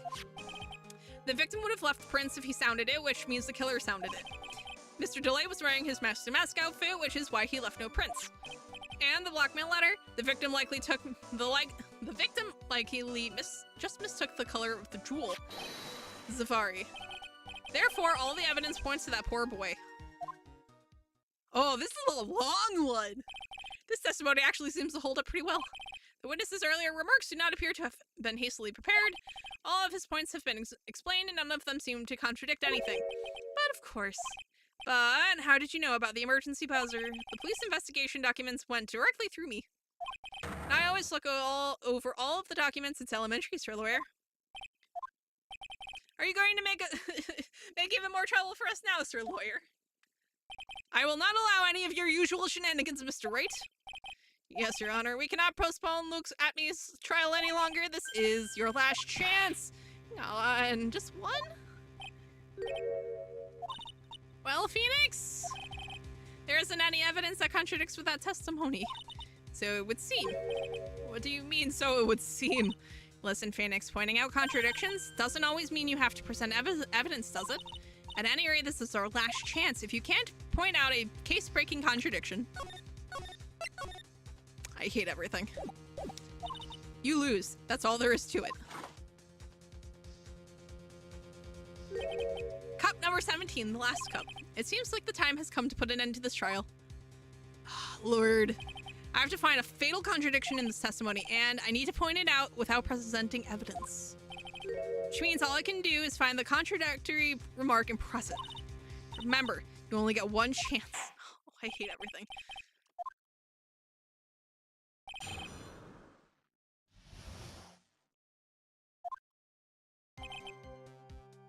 I was not at Lordly Taylor.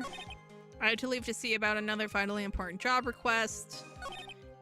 I had known about the date beforehand, so I had this photograph readied. My brilliant deduction was what informed me that the true culprit was Ron DeLight.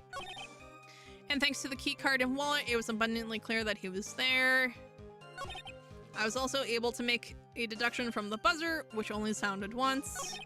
The button did not have any fingerprints on it, because the victim would have left prints if he sounded it, which means the killer sounded it. Mr. DeLight was wearing his Master Mask outfit, which is why he left no prints. And the blackmail letter, the victim likely just mistook the color of the jewel.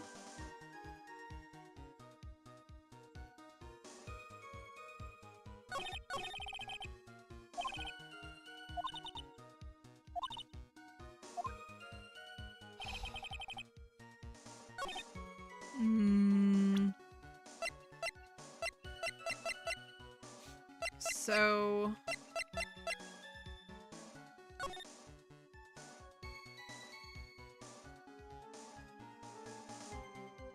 how do you mistake blue for red? I mean, I guess if you're colorblind?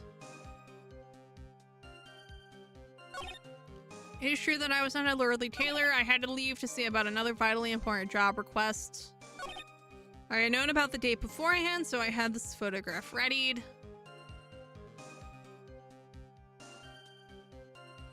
So he's maintaining that he is the actual Mask to Mask. He stole the urn ahead of time. Why would he have...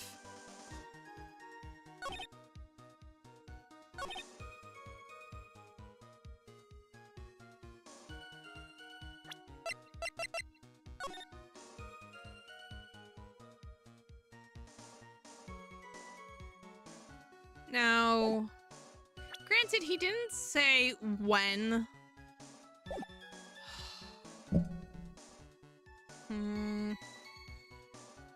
Okay, so let's see. Indeed, it is true that I was not at Lordly Taylor. I had to leave to see about another vitally important job request. I had known about the date beforehand, so I had this photograph readied. So...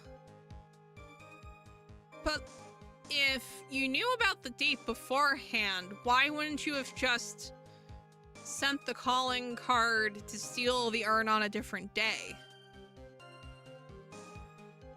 Like, why... Like, that doesn't make any sense. My brilliant deduction was what informed me that the true culprit was Rhonda Light, and thanks to the key card and wallet, it was abundantly clear that he was there. True. I was also able to make a deduction from the buzzer, which only sounded once. Also true. The button did not have any fingerprints on it. I mean, he also wears gloves, so he also wouldn't leave prints. In the blackmail letter, the victim likely just mistook the color of the jewel. I guess, assuming that the tear is also a diamond. Therefore, all the evidence points to that poor boy. But no, I don't like this. About this last remark. Objection. Is he really going to... What?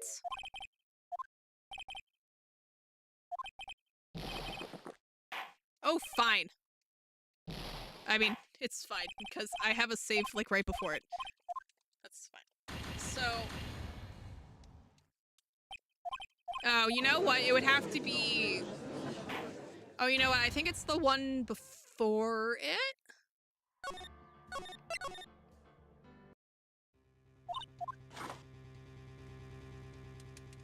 Come on.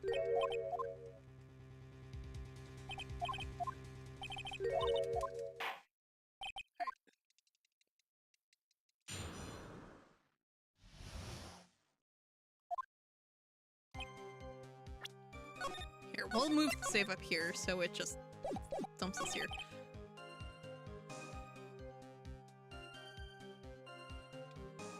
Yeah, this right here, I think, is what we would need to... Yeah, so if he was not a Lordly Taylor, and he wasn't at KB Security, where was he? Allegedly.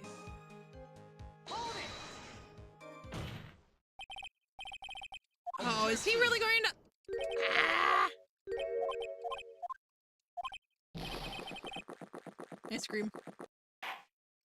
Okay, cool.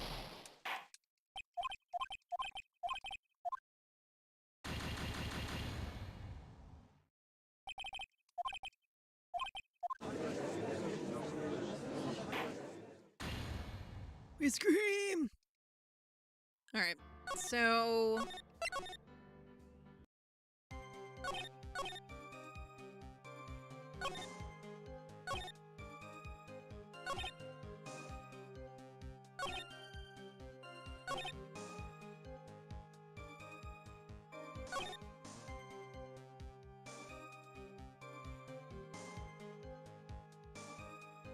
Wait.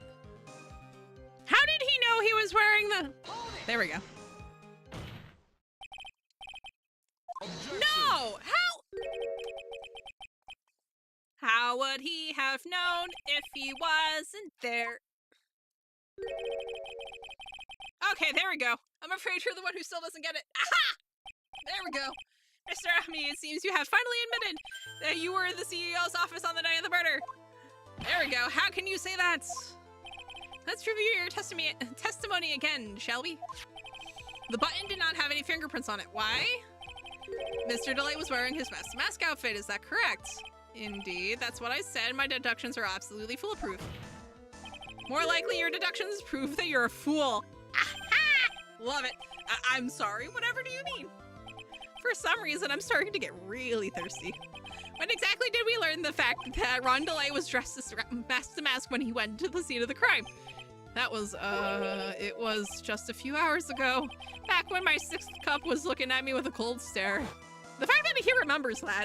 Oh, did I forget to mention it before? I'm sorry, I just never had a chance to mention it up until now.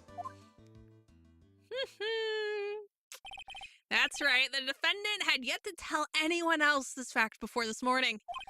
Therefore, the only people who would know this are those who had been watching this trial. Aha! There we go, we got him. Only took us 3 tries. Do you understand now, Detective Amy? There is no way that you should have known about that. He thought he was slick. You were in the next courtroom being tried as mask to mask. So then, enlighten us, just how did you know about that piece of information? Well... Come on, this detective must have known about it. He probably had plenty of chances to find out beforehand. Objection! From who? And it's those chances that I want to discuss next. That night, Mr. Delight was wearing his mask-to-mask outfit. There is one and only one way for Detective Amy to have found that out. Only one way, you say. Please recall, if you will, Mr. Delight's testimony. When I entered the office, there was a suspicious shadow there. For a second, my client witnessed the real killer. Objection. But Mr. Delight never saw his attacker, so there's no way to tell whether or not the real killer was Luke Atney. Objection! It's with that statement that I'll turn this case on its head. Just what are you implying? Mr. Delight saw the real killer, correct? Now, if you turn that statement around, it stands to reason that the real killer had also seen Ron Delight. Impossible.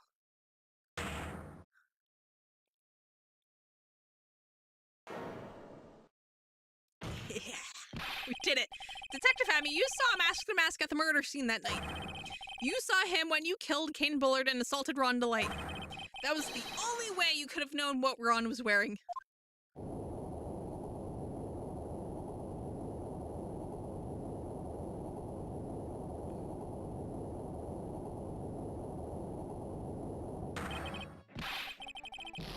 I think we broke him again, gang.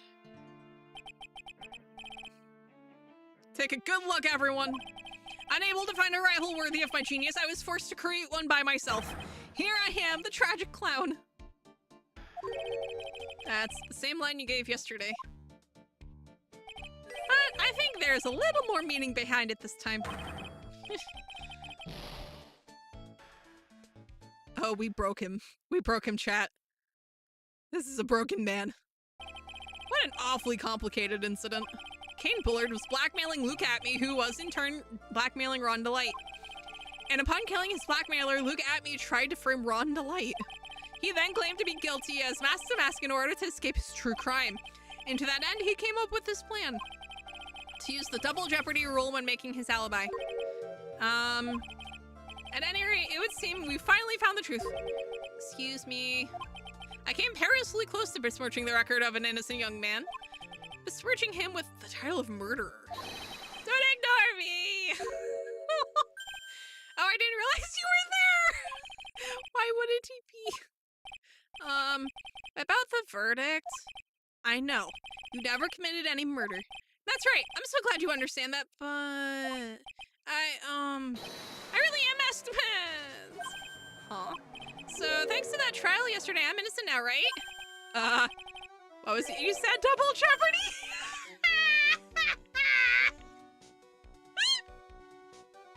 Now that you mention it, I've been careless. Careless. What do you think, Mia? As the defendant says, the rule of double jeopardy is absolute. A defendant can never be tried twice for a crime in which he was once found innocent. Then, Master Mask is really innocent. It would seem so for now.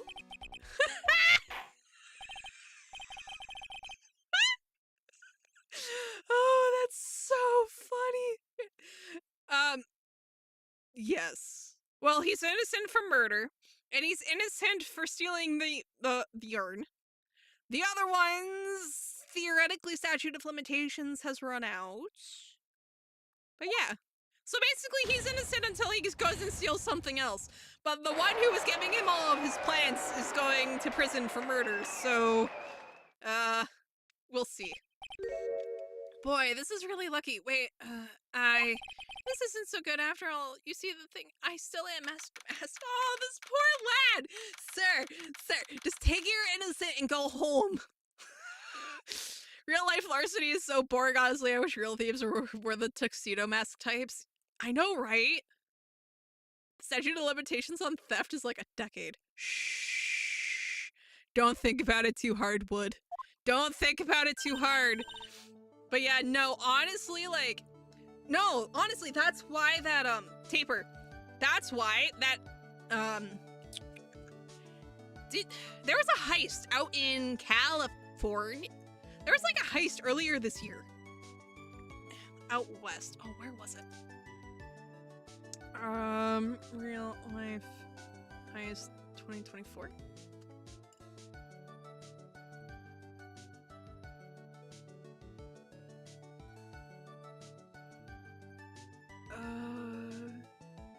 Oh yeah, Easter. So, yeah, no, there was like a real world, like straight up movie quality heist, or at least payday quality heist. $30 million stolen from a vault in Los Angeles. Like, it's, yeah, the GTA heist, yeah. It was, like, the fact that it was real is what, like, captured everyone. Because everyone's so used to, like, oh yeah, you know, like some guy walks into a bank with a note claiming he has a knife that he doesn't actually have. The teller hands him everything and then he just walks out, right? Everyone's so used to, like, the basic stuff. So that when you have something that looks like Payday, that looks like Grand Theft Auto, that looks like every single heist movie under the sun, people get like, yo, what? And I'm pretty sure they actually got away with it.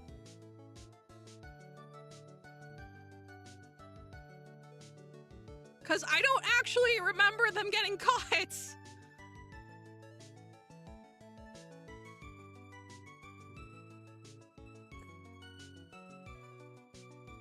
But yeah, so let's see. The LA Times actually had an article on it.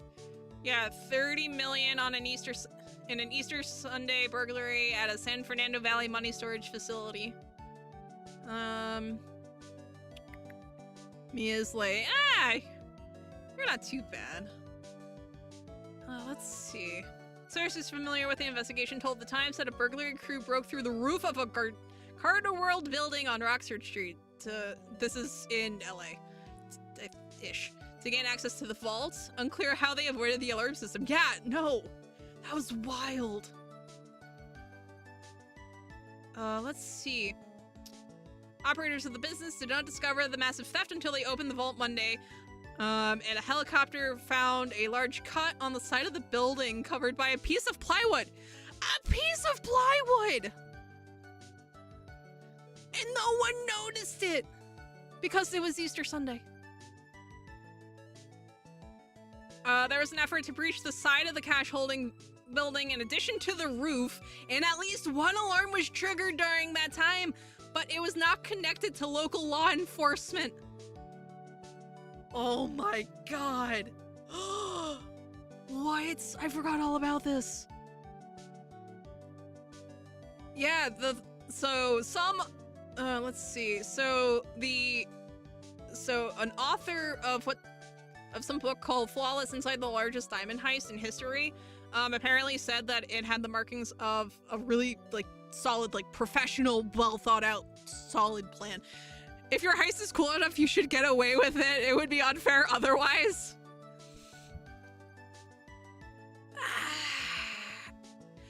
How about this? Instead of doing prison time, you have to walk the company through exactly what you did, so that they can beef up their security. Because on one hand, like, if you pull off something like cool as shit. Honestly, like, can't be mad. But on the other hand, there should probably be, like, some consequences. The rule of cool should be enforced more? Probably.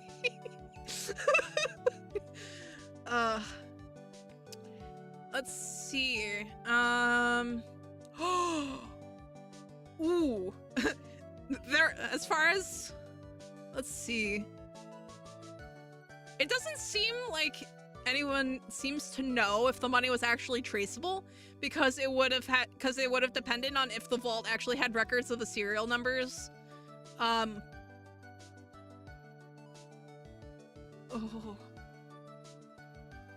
Oh, that's oof. But yeah, no. And the fact that they didn't seem to leave any touch DNA is what really makes it wild. Because there's like so many ways you can get caught nowadays. Like easily forgotten ones too. And apparently... Oh wow, so apparently it was nearly 2 years after a jewelry heist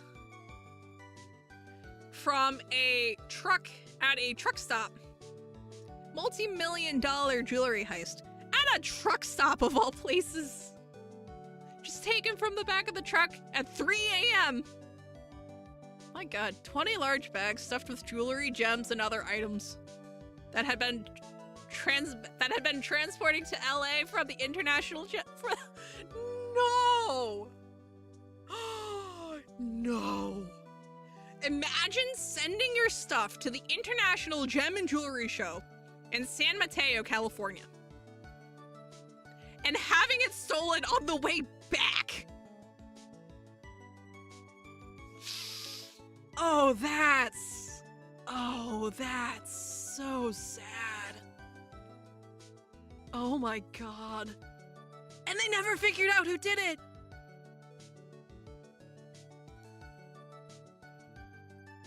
Lord. California, what is going on?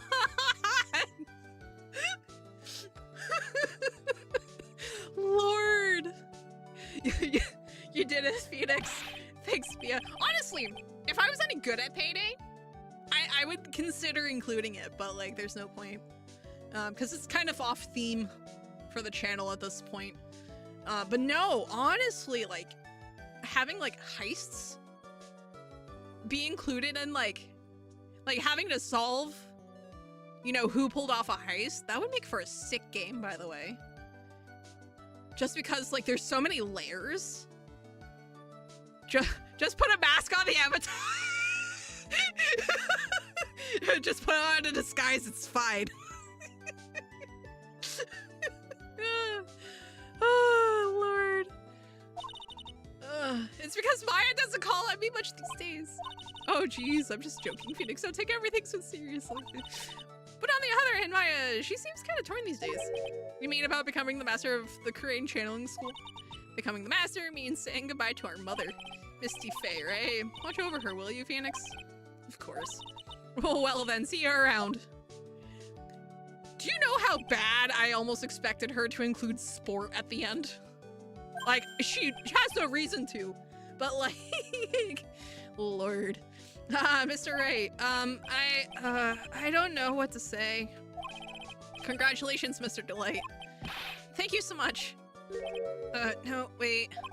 Nothing really matters anymore, though, now that all of this has happened. Come on, just be happy already. You've been cleared of the murder charges and got off as Master to boot. But in exchange, I lost everything. Huh, what do you mean? Stealing security information from KB Security, becoming Mask to Mask. I did it all for one reason, for her. You mean your wife, Desiree? She hates criminals more than anything. Come to think of it, she was once held hostage by some robbers, wasn't she? She always said how she hated sneaky criminals. I knew that, but once I got fired from KB Security and lost all the money I had, she wouldn't have any reason to stay with me. I thought she would leave me for sure. So that's why you became Mask to Mask? Yes, but it's all over now. A broken bowl can never be put back together. That's not true, right, Nick? Right. Really? Can we go back to the way things were? You'll be fine, and Nick can prove it. I can? I kind of wish you would check with me first. Even if a bowl is broken, there is always a way to put it back together. Take that! The secret urn? Desiree was the one who found this. Desiree, your wife, she always believed in you, Ron. That's why you'll be fine. You don't have to worry about anything. Ah, there you are! Miss Delay! You did it, Ronnie! You're innocent! I'm so happy.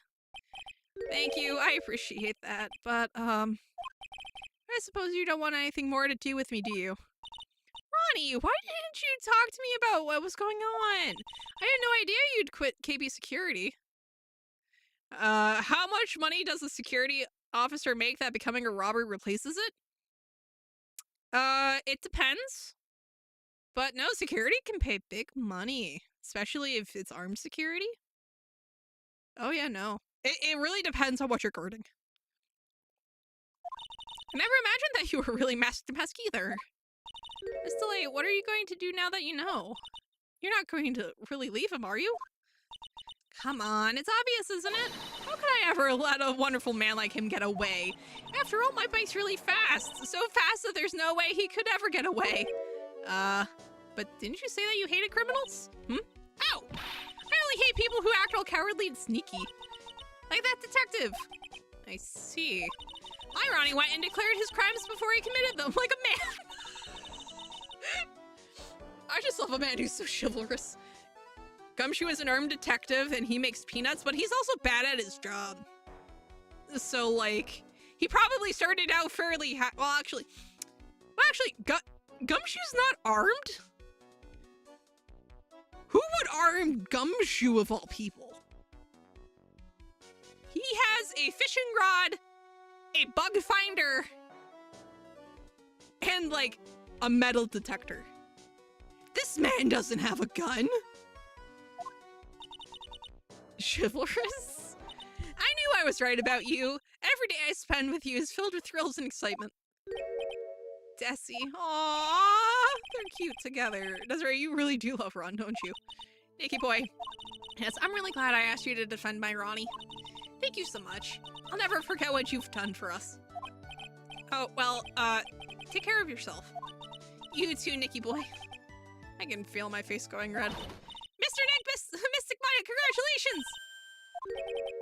Talk about bad timing. Mr. Nick, how could you, with another man's wife in front of Mystic Maya? No, you've got it all right. I will never forgive you, never ever. Did she just punch us? Oh, she just punched Nick.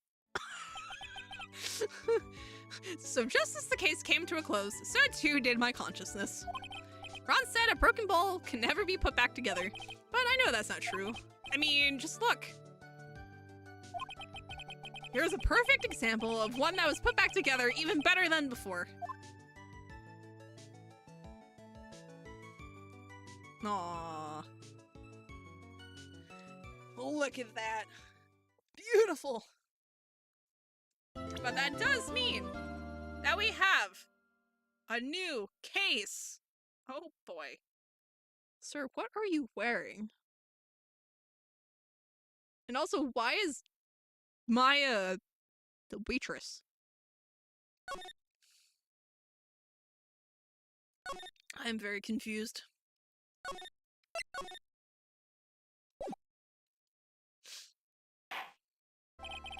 That's enough. This court sees no reason to further prolong the trial. This case is extremely clear. I see no room for misinterpretation of the facts. It wasn't me. I swear it wasn't me. Oh, Maya, please tell me. The evidence and testimony we have seen and heard are the victim was alone at his table when he drank from that poisoned cup of coffee. No, you're wrong. I know what I saw. I saw...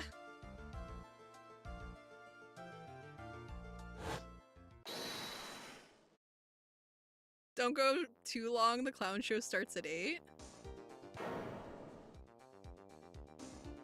Oh no. Wait.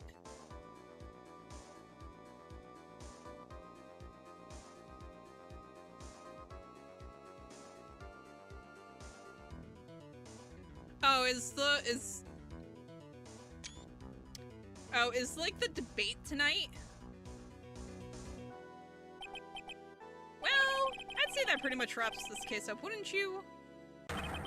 Mr. Wright? This court finds the defendant guilty? Ah. Okay, I'm very confused as to what just happened.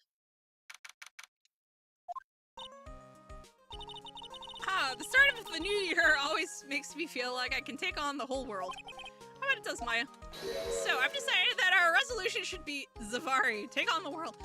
Can we not? What do you think? Sure, whatever, Maya, but I think maybe you've had more than enough mistletoe cake. Also, who's making this? What is mistletoe cake? You've got to eat a lot of cake during New Year's. It's practically a tradition. I'm sorry.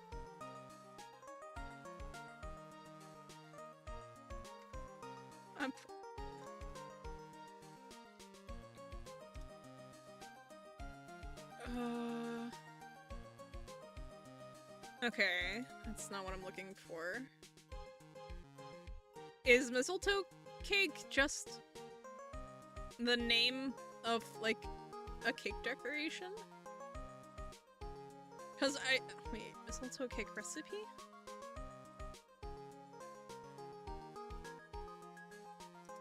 Cause I would hope you're not cooking with mistletoe. That's how you kill people. Yeah, no. It's just... Let's see. Dun, dun, dun,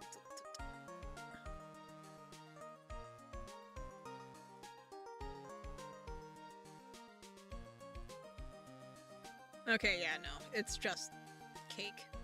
With, like, mistletoe on it. Because I was gonna say, I'm sorry, if you're cooking with mistletoe, like, you have a death wish. Like watching the fireworks on TV or playing a board game. Hey, pal! Hi, Gumshoe! Happy New Year, detective!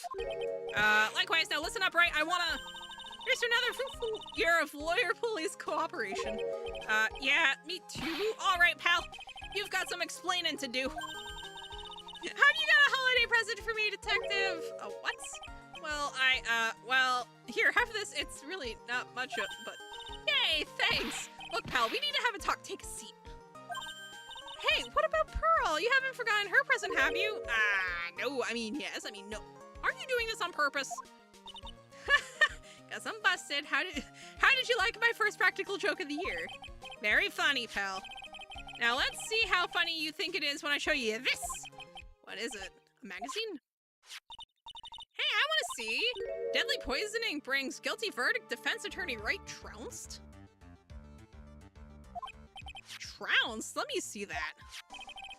The defense attorney gave an almost childishly amateur performance yesterday. What the heck is this? It's a report, pal, about you. Listen to this. Mr. Wright must take full responsibility for the ruling in this case. Well, and don't tell me you don't remember anything about it. But I don't remember anything about it. When was that issue from anyway? December of last year, which I guess makes it last month? Which makes it old news, you mean? But I wasn't involved in a poisoning case in December. Wait.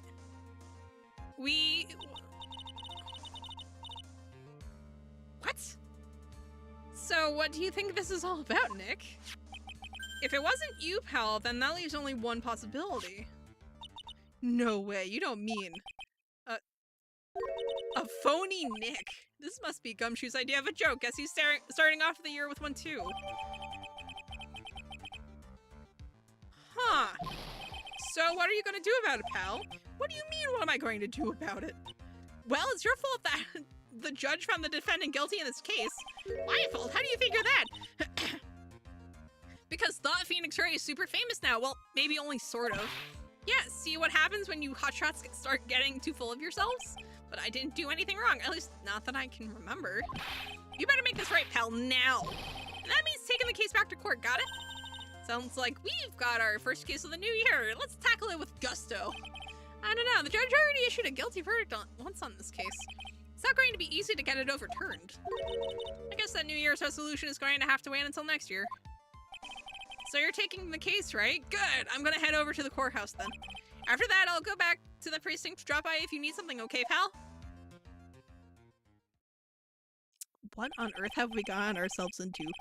I guess people are starting to know the name Phoenix Wright. If a client entrusted a case to me based on my reputation, I guess I am kind of responsible.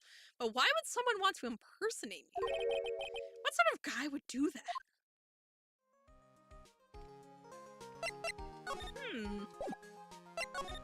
Well,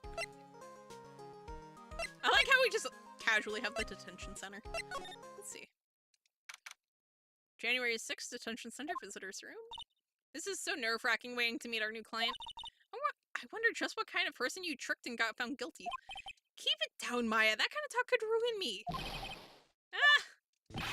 How could you, Mr. Wright? How could you do this to me? Wait, is this Bird? They put me in solitary. I haven't been able to stop crying. Archie, yes, I am. I am totally and utterly let down. Ah, wait. It's been so long since we've seen her. Hey, Maggie. Don't pretend you don't know me. It's Maggie. It's me, Maggie. Remember Maggie Bird? Maggie Bird. Ah! Is she working at a maid cafe or something? Maggie Bird. She's the policewoman I defended that one time. She was accused of murdering her lover. He was a cop too.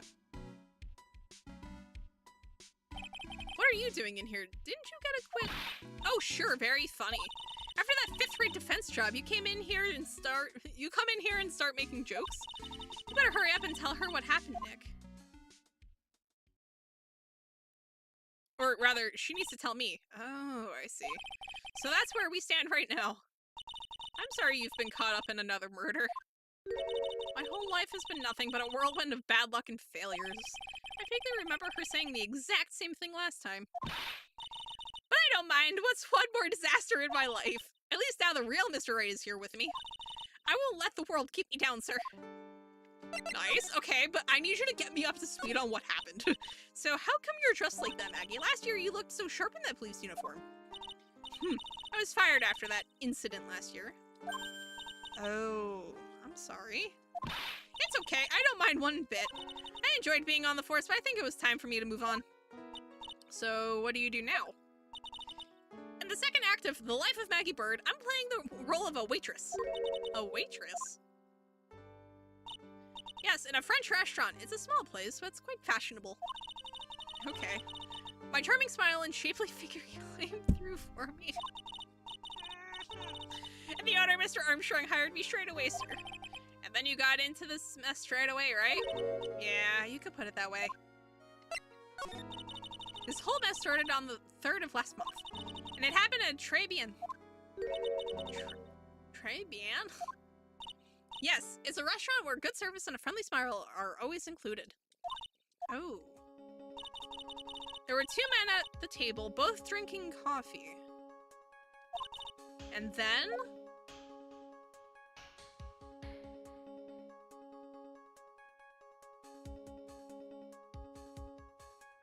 one of the men slipped some poison into the victim's cup. The victim just took one sip and was gasping for air. I was so shocked I passed out. Hey, hold on there, Maggie. What? You keep calling the guy the victim. Didn't you know the guy who was killed? Not at all, I've never seen the guy before. Oh. So she wouldn't have had a motive to kill him then, I guess. And the other man, the killer, you saw him, right? Of course, a good waitress must be attentive to the clientele. That looks suspiciously like the fake Phoenix. So you saw the killer, but you were found guilty of the crime anyway? How come? You tell me, Mr. Wright. I guess the answer to my question is my phony. Anyway, she saw the killer. Better see if I can get a description of the guy. So, if you saw the murderer, why were you still convicted? Because no one else saw. Saw what? The other man. The one who put the poison in the victim's coffee. Everyone testified that way. Mr. Armstrong, the customer, everyone. The victim was sitting alone at his table the whole time. But how's that possible? I don't know, but nobody, not one person would believe me, sir. Even Phoenix Wright, my one last hope for a fair trial, failed me. What a pathetic defense. My granny could have done a better job. Look, that wasn't me, okay? And then they found something a bit incriminating in my apron pocket. What? This bottle of poison. What? Poison? It was in your pocket? Well, I passed out when the victim collapsed. The killer must have slipped the poison into my pocket while I was unconscious. And no one else saw the other guy? No, sir. That's what everyone said, but I don't see how they could have missed him. Ooh. I was the one who took the coffee to the two men. Actually, no, what? Oh. And what was your impression of them? Well, when I first saw them, I kind of thought they might be in the music industry. In music? How come? Well, one of them had some sort of earpiece and an emo musician's look about him. And there was a sample CD on the table, sir. An earpiece and a sample CD, huh? Did you get a look at the CD at all? It had a band's name written on it. I think it was MC something. They must have been preparing for their debut, I guess. So it was a band CD, maybe a promo disc? Maybe it was MC Screwdriver. Get serious, Maya. Would you buy the CD of a group named that? What was the name of that group again? MC Hacksaw? No. MC... What about the killer? What did he look like? Well, I don't really remember. Only that he was a young man, well built like the victim, really. That's great. Oh yeah, I needed to ask you about this. Hey, this article's about my case. Can you tell me anything about the guy who was pretending to be me? Yes, sir. It was the morning after I'd been arrested. I met you in the visitor's room here. You were wearing one of your super sharp suits. Wow, that is uncanny. Me? Yes, you, Mr. Wright. Hey, Maggie. Was my evil double Am there too? No, I don't remember a phony you, Maya. Oh, it would have been so cool. Then you got really worked up and passionate. I'm gonna get you clear to describe, you said. Okay, I got the picture, but you've met me in person before, so how come you didn't realize that guy wasn't the real me? I guess looking back now, it was a little strange. Only a little. Well, okay, so you were a bit taller than normal, but you looked a bit shady. And your voice, so the guy was nothing like me then. But he had your spiky hair and blue suit. Is that all it takes for someone to imitate me? How about everyone else in the courtroom, like the judge and the observers? Didn't they realize he was an imposter? Everyone had these big question marks on their faces, but it seemed that no one wanted to say anything, sir. This case just keeps getting weirder and weirder. Ms. Wright, do you think it's possible to get a retrial? Probably. The court ruled in the absence of a genuine defense attorney, so we should be able to get a retrial. Mr. Wright, do you think we'll win next time, sir? My life has been a full course meal of bad luck and complete with defeat for dessert. Since I was 6 months old when I fell from the 9th floor of my apartment building. I've been hit by all sorts of vehicles, gotten sick from all sorts of foods, failed at almost every test I've taken, experienced almost every kind of disaster. I even landed a phony lawyer when I had the misfortune of being accused of murder. Judge, this person is dumber than you. But I will survive because Maggie Bird always lives to fight another day. And one day I'll find it. Just you wait and see, sir. I'll find that one single moment of good luck. I'm sorry, who? Xanop is really gonna pay for this. What are you staring at me like that for? Oh, the anti-Phoenix. But Maya's right.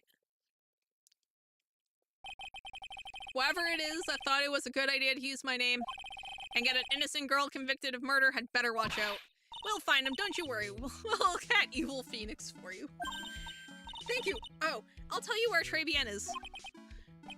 Ah, right. The restaurant where the murder took place. Yes, sir. When you go, please tell Mr. Armstrong I said hi. Sure, all right, Nick. Let's go check out this restaurant and its food. Amazing. All right, you know what? I'm gonna grab. That is a solid option. Okay, we'll need to go and see Gumshoe over at the Criminal Affairs Department at some point. But I want to go and check out the crime scene. Why are their uniforms orange if this place is like bubblegum pink? I'm so confused.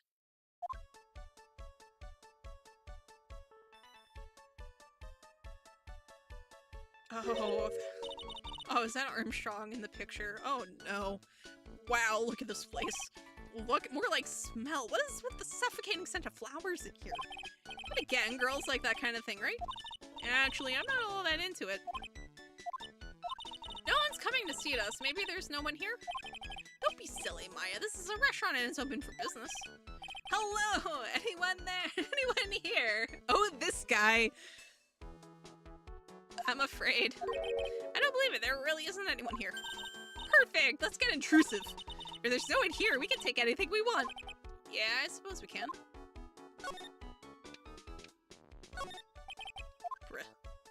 Oh, hello. It's a rack full of fashion magazines and they're all in French. Why don't you try wearing something a bit more chic sometime, huh, Maya? Yeah, I guess I could. I'm always in my acolyte clothes, aren't I? It'd be fun to wear normal clothes every now and then. There's something stuffed in behind the rack. Looks like a sports paper to me. Hey, and look at this. Someone scribbled a little doodle on one of the pages. MC Bomber and 1, 2, 3, 4, 5 zeros. $100,000 maybe? I wonder what MC Bomber is supposed to be. This paper is from December 3rd. This paper's from the day of the poisoning. What? Sports paper added to the court record. Paper from the day of the murder. This has got to be a clue. I should see if I can find out more about this paper. Oh my god. Mask. Okay, so let's see. So at some point there was a 500,000 number, the bomb. MC Bomber pointed to a 100,000 that got crossed out. Oh, this is so funny. Just a little mask to mask at the bottom corner. Oh my god. I thought that's what it was, but I didn't get a good look at it before the text box covered it. Oh, that's so funny. Let's see. We found the sports paper behind it. Flowers, thing, door. It's a restaurant's front entrance. There's a sign on the door written in French. It probably says open or closed. It must be one or the other, but I don't know which since I don't know. Ha! I don't know jack about French. Well, shock about French. Oh, Nick, absolutely not. Look at the little trinkets tucked away in here. I bet Mr. Armstrong collected all of these personally. Let's see, a bouquet of flowers, some potpourri. Oh, potpourri. There we go. I can speak words. And look, fine bone china cups. I never knew you were so cultured. Come on, Maya. This is common knowledge. Any Joe Schmo knows this much.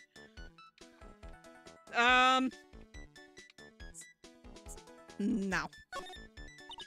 Look, it's one of those magical boxes that spits out money. You know, you're the only person who would ever describe a cash register in that way.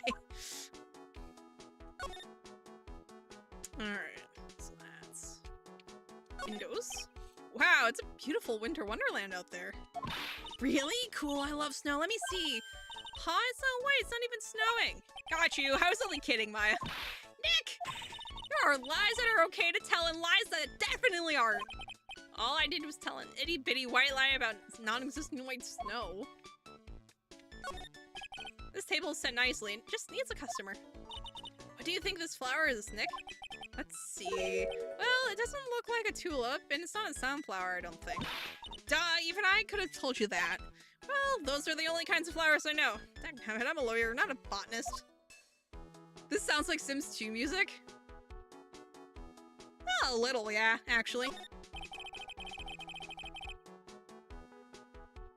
This restaurant has partitions that separate the tables. When you're seated at a table, you can only see the tables to your right or left. Interesting.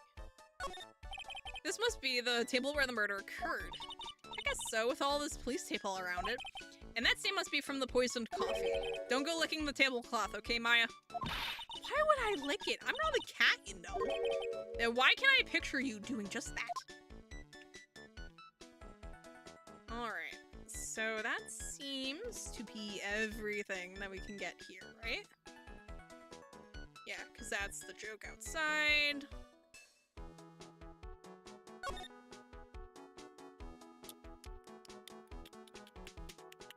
Alright. Alright, yeah, that is everything. So let's ditch. I want to see what she has to say about this, actually. Oh, a sports paper. Let's see. De Gutson Braun managed to defend his heavyweight title. Sorry, Maggie, that paper is actually a month old. It's from the day of the murder. Gutson got knocked out yesterday, I'm afraid. Oh, no. I found this paper in the magazine rack at Tribune. Really? That's strange. Tribune doesn't get newspapers. Mr. Armstrong says he's not really fond of them. Then maybe one of the customers left it behind? Anyway, what I want you to take a look at is the scribble here. Aha! That's it, sir. MC Bomber. That was the name that was written on the CD. Just as I thought. I guess it wasn't MC Screwdriver after all, huh? So that $100,000 must be a down payment for a record deal, right? If someone gave me $100,000, I'd sing for sure. The Master Creator, the Spirit Song, or even Maya's theme. Okay, Maya. So if the sample CD was on the victim's table, that means this newspaper may have belonged to the victim. You're right. So the victim left this behind on the day of the murder, huh? I think we better step up the investigation, don't you, Nick? Okay. Alright, we're gonna actually have to go and see Gumshoe now. And this is probably going to be one of the last things we do, because it's almost 8, and I do need dinner. It's been ages since we came down to the precinct, huh, Nick? Looks like Gumshoe isn't around. He's got it so easy leaving everyone else to do the work. No, he's out there somewhere. I bet it on the courthouse. My bet is on the courthouse. He's probably trying to arrange the retrial of this case. Guess that means we should go to the detention center and chat with our killer, huh? After being convicted without a fair trial, I'm not sure killer is the right label.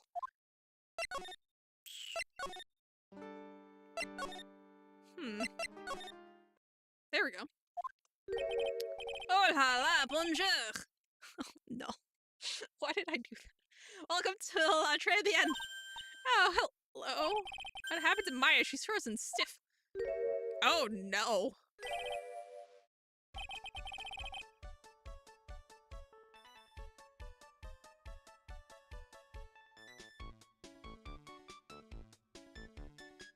Someone hold me, I'm scared. I'm very scared. I want to go home.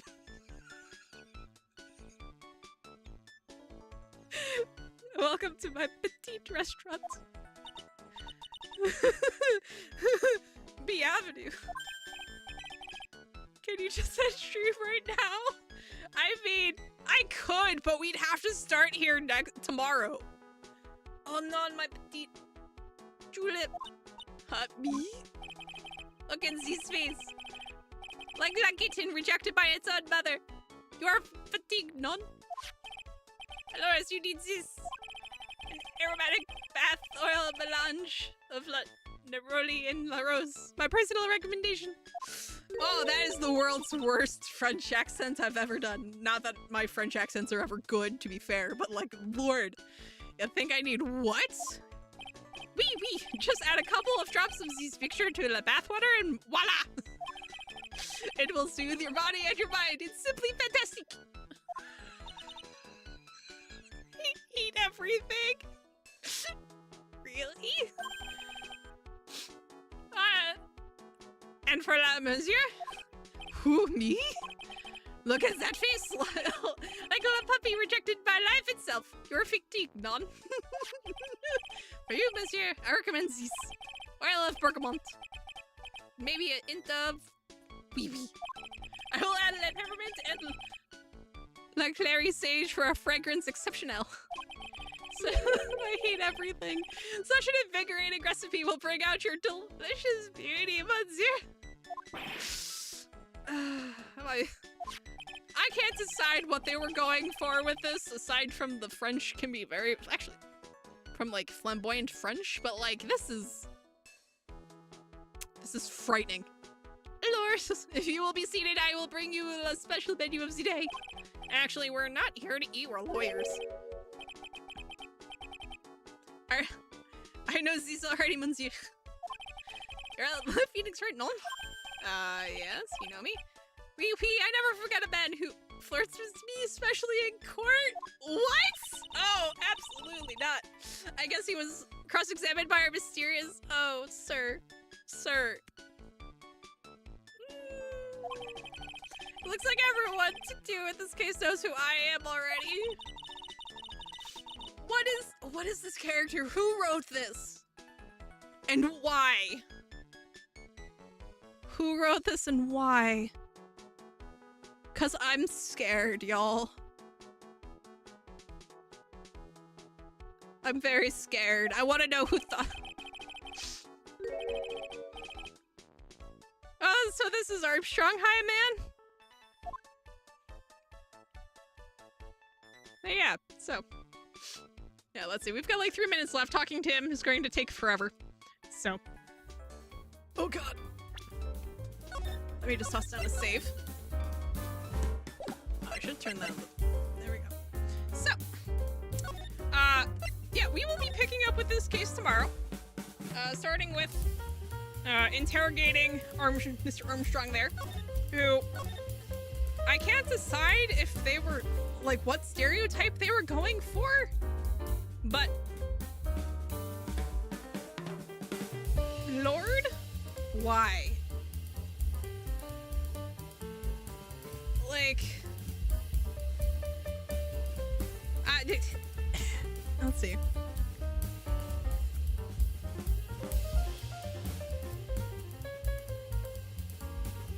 Let's see, so this was originally out in 2004? Okay, yeah, I'm not surprised. Especially if he's supposed to be some, I don't know, some combination of like French and like gay stereotypes. Because that's just suffering. Who thought that was okay? Oh no. I mean, the case is probably going to be very interesting, but he's probably going to be my least favorite character of the entire time, just because he makes things very uncomfortable and kind of weird. But anyway, I hope everyone had a good time.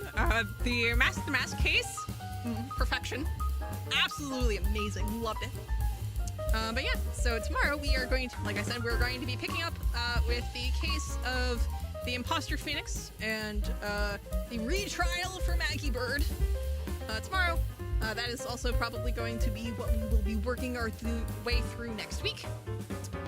But yeah, so I hope y'all had a good time. I hope y'all have a good rest of your week. And I look forward to seeing y'all when I see y'all again. So take care, everyone. Bye.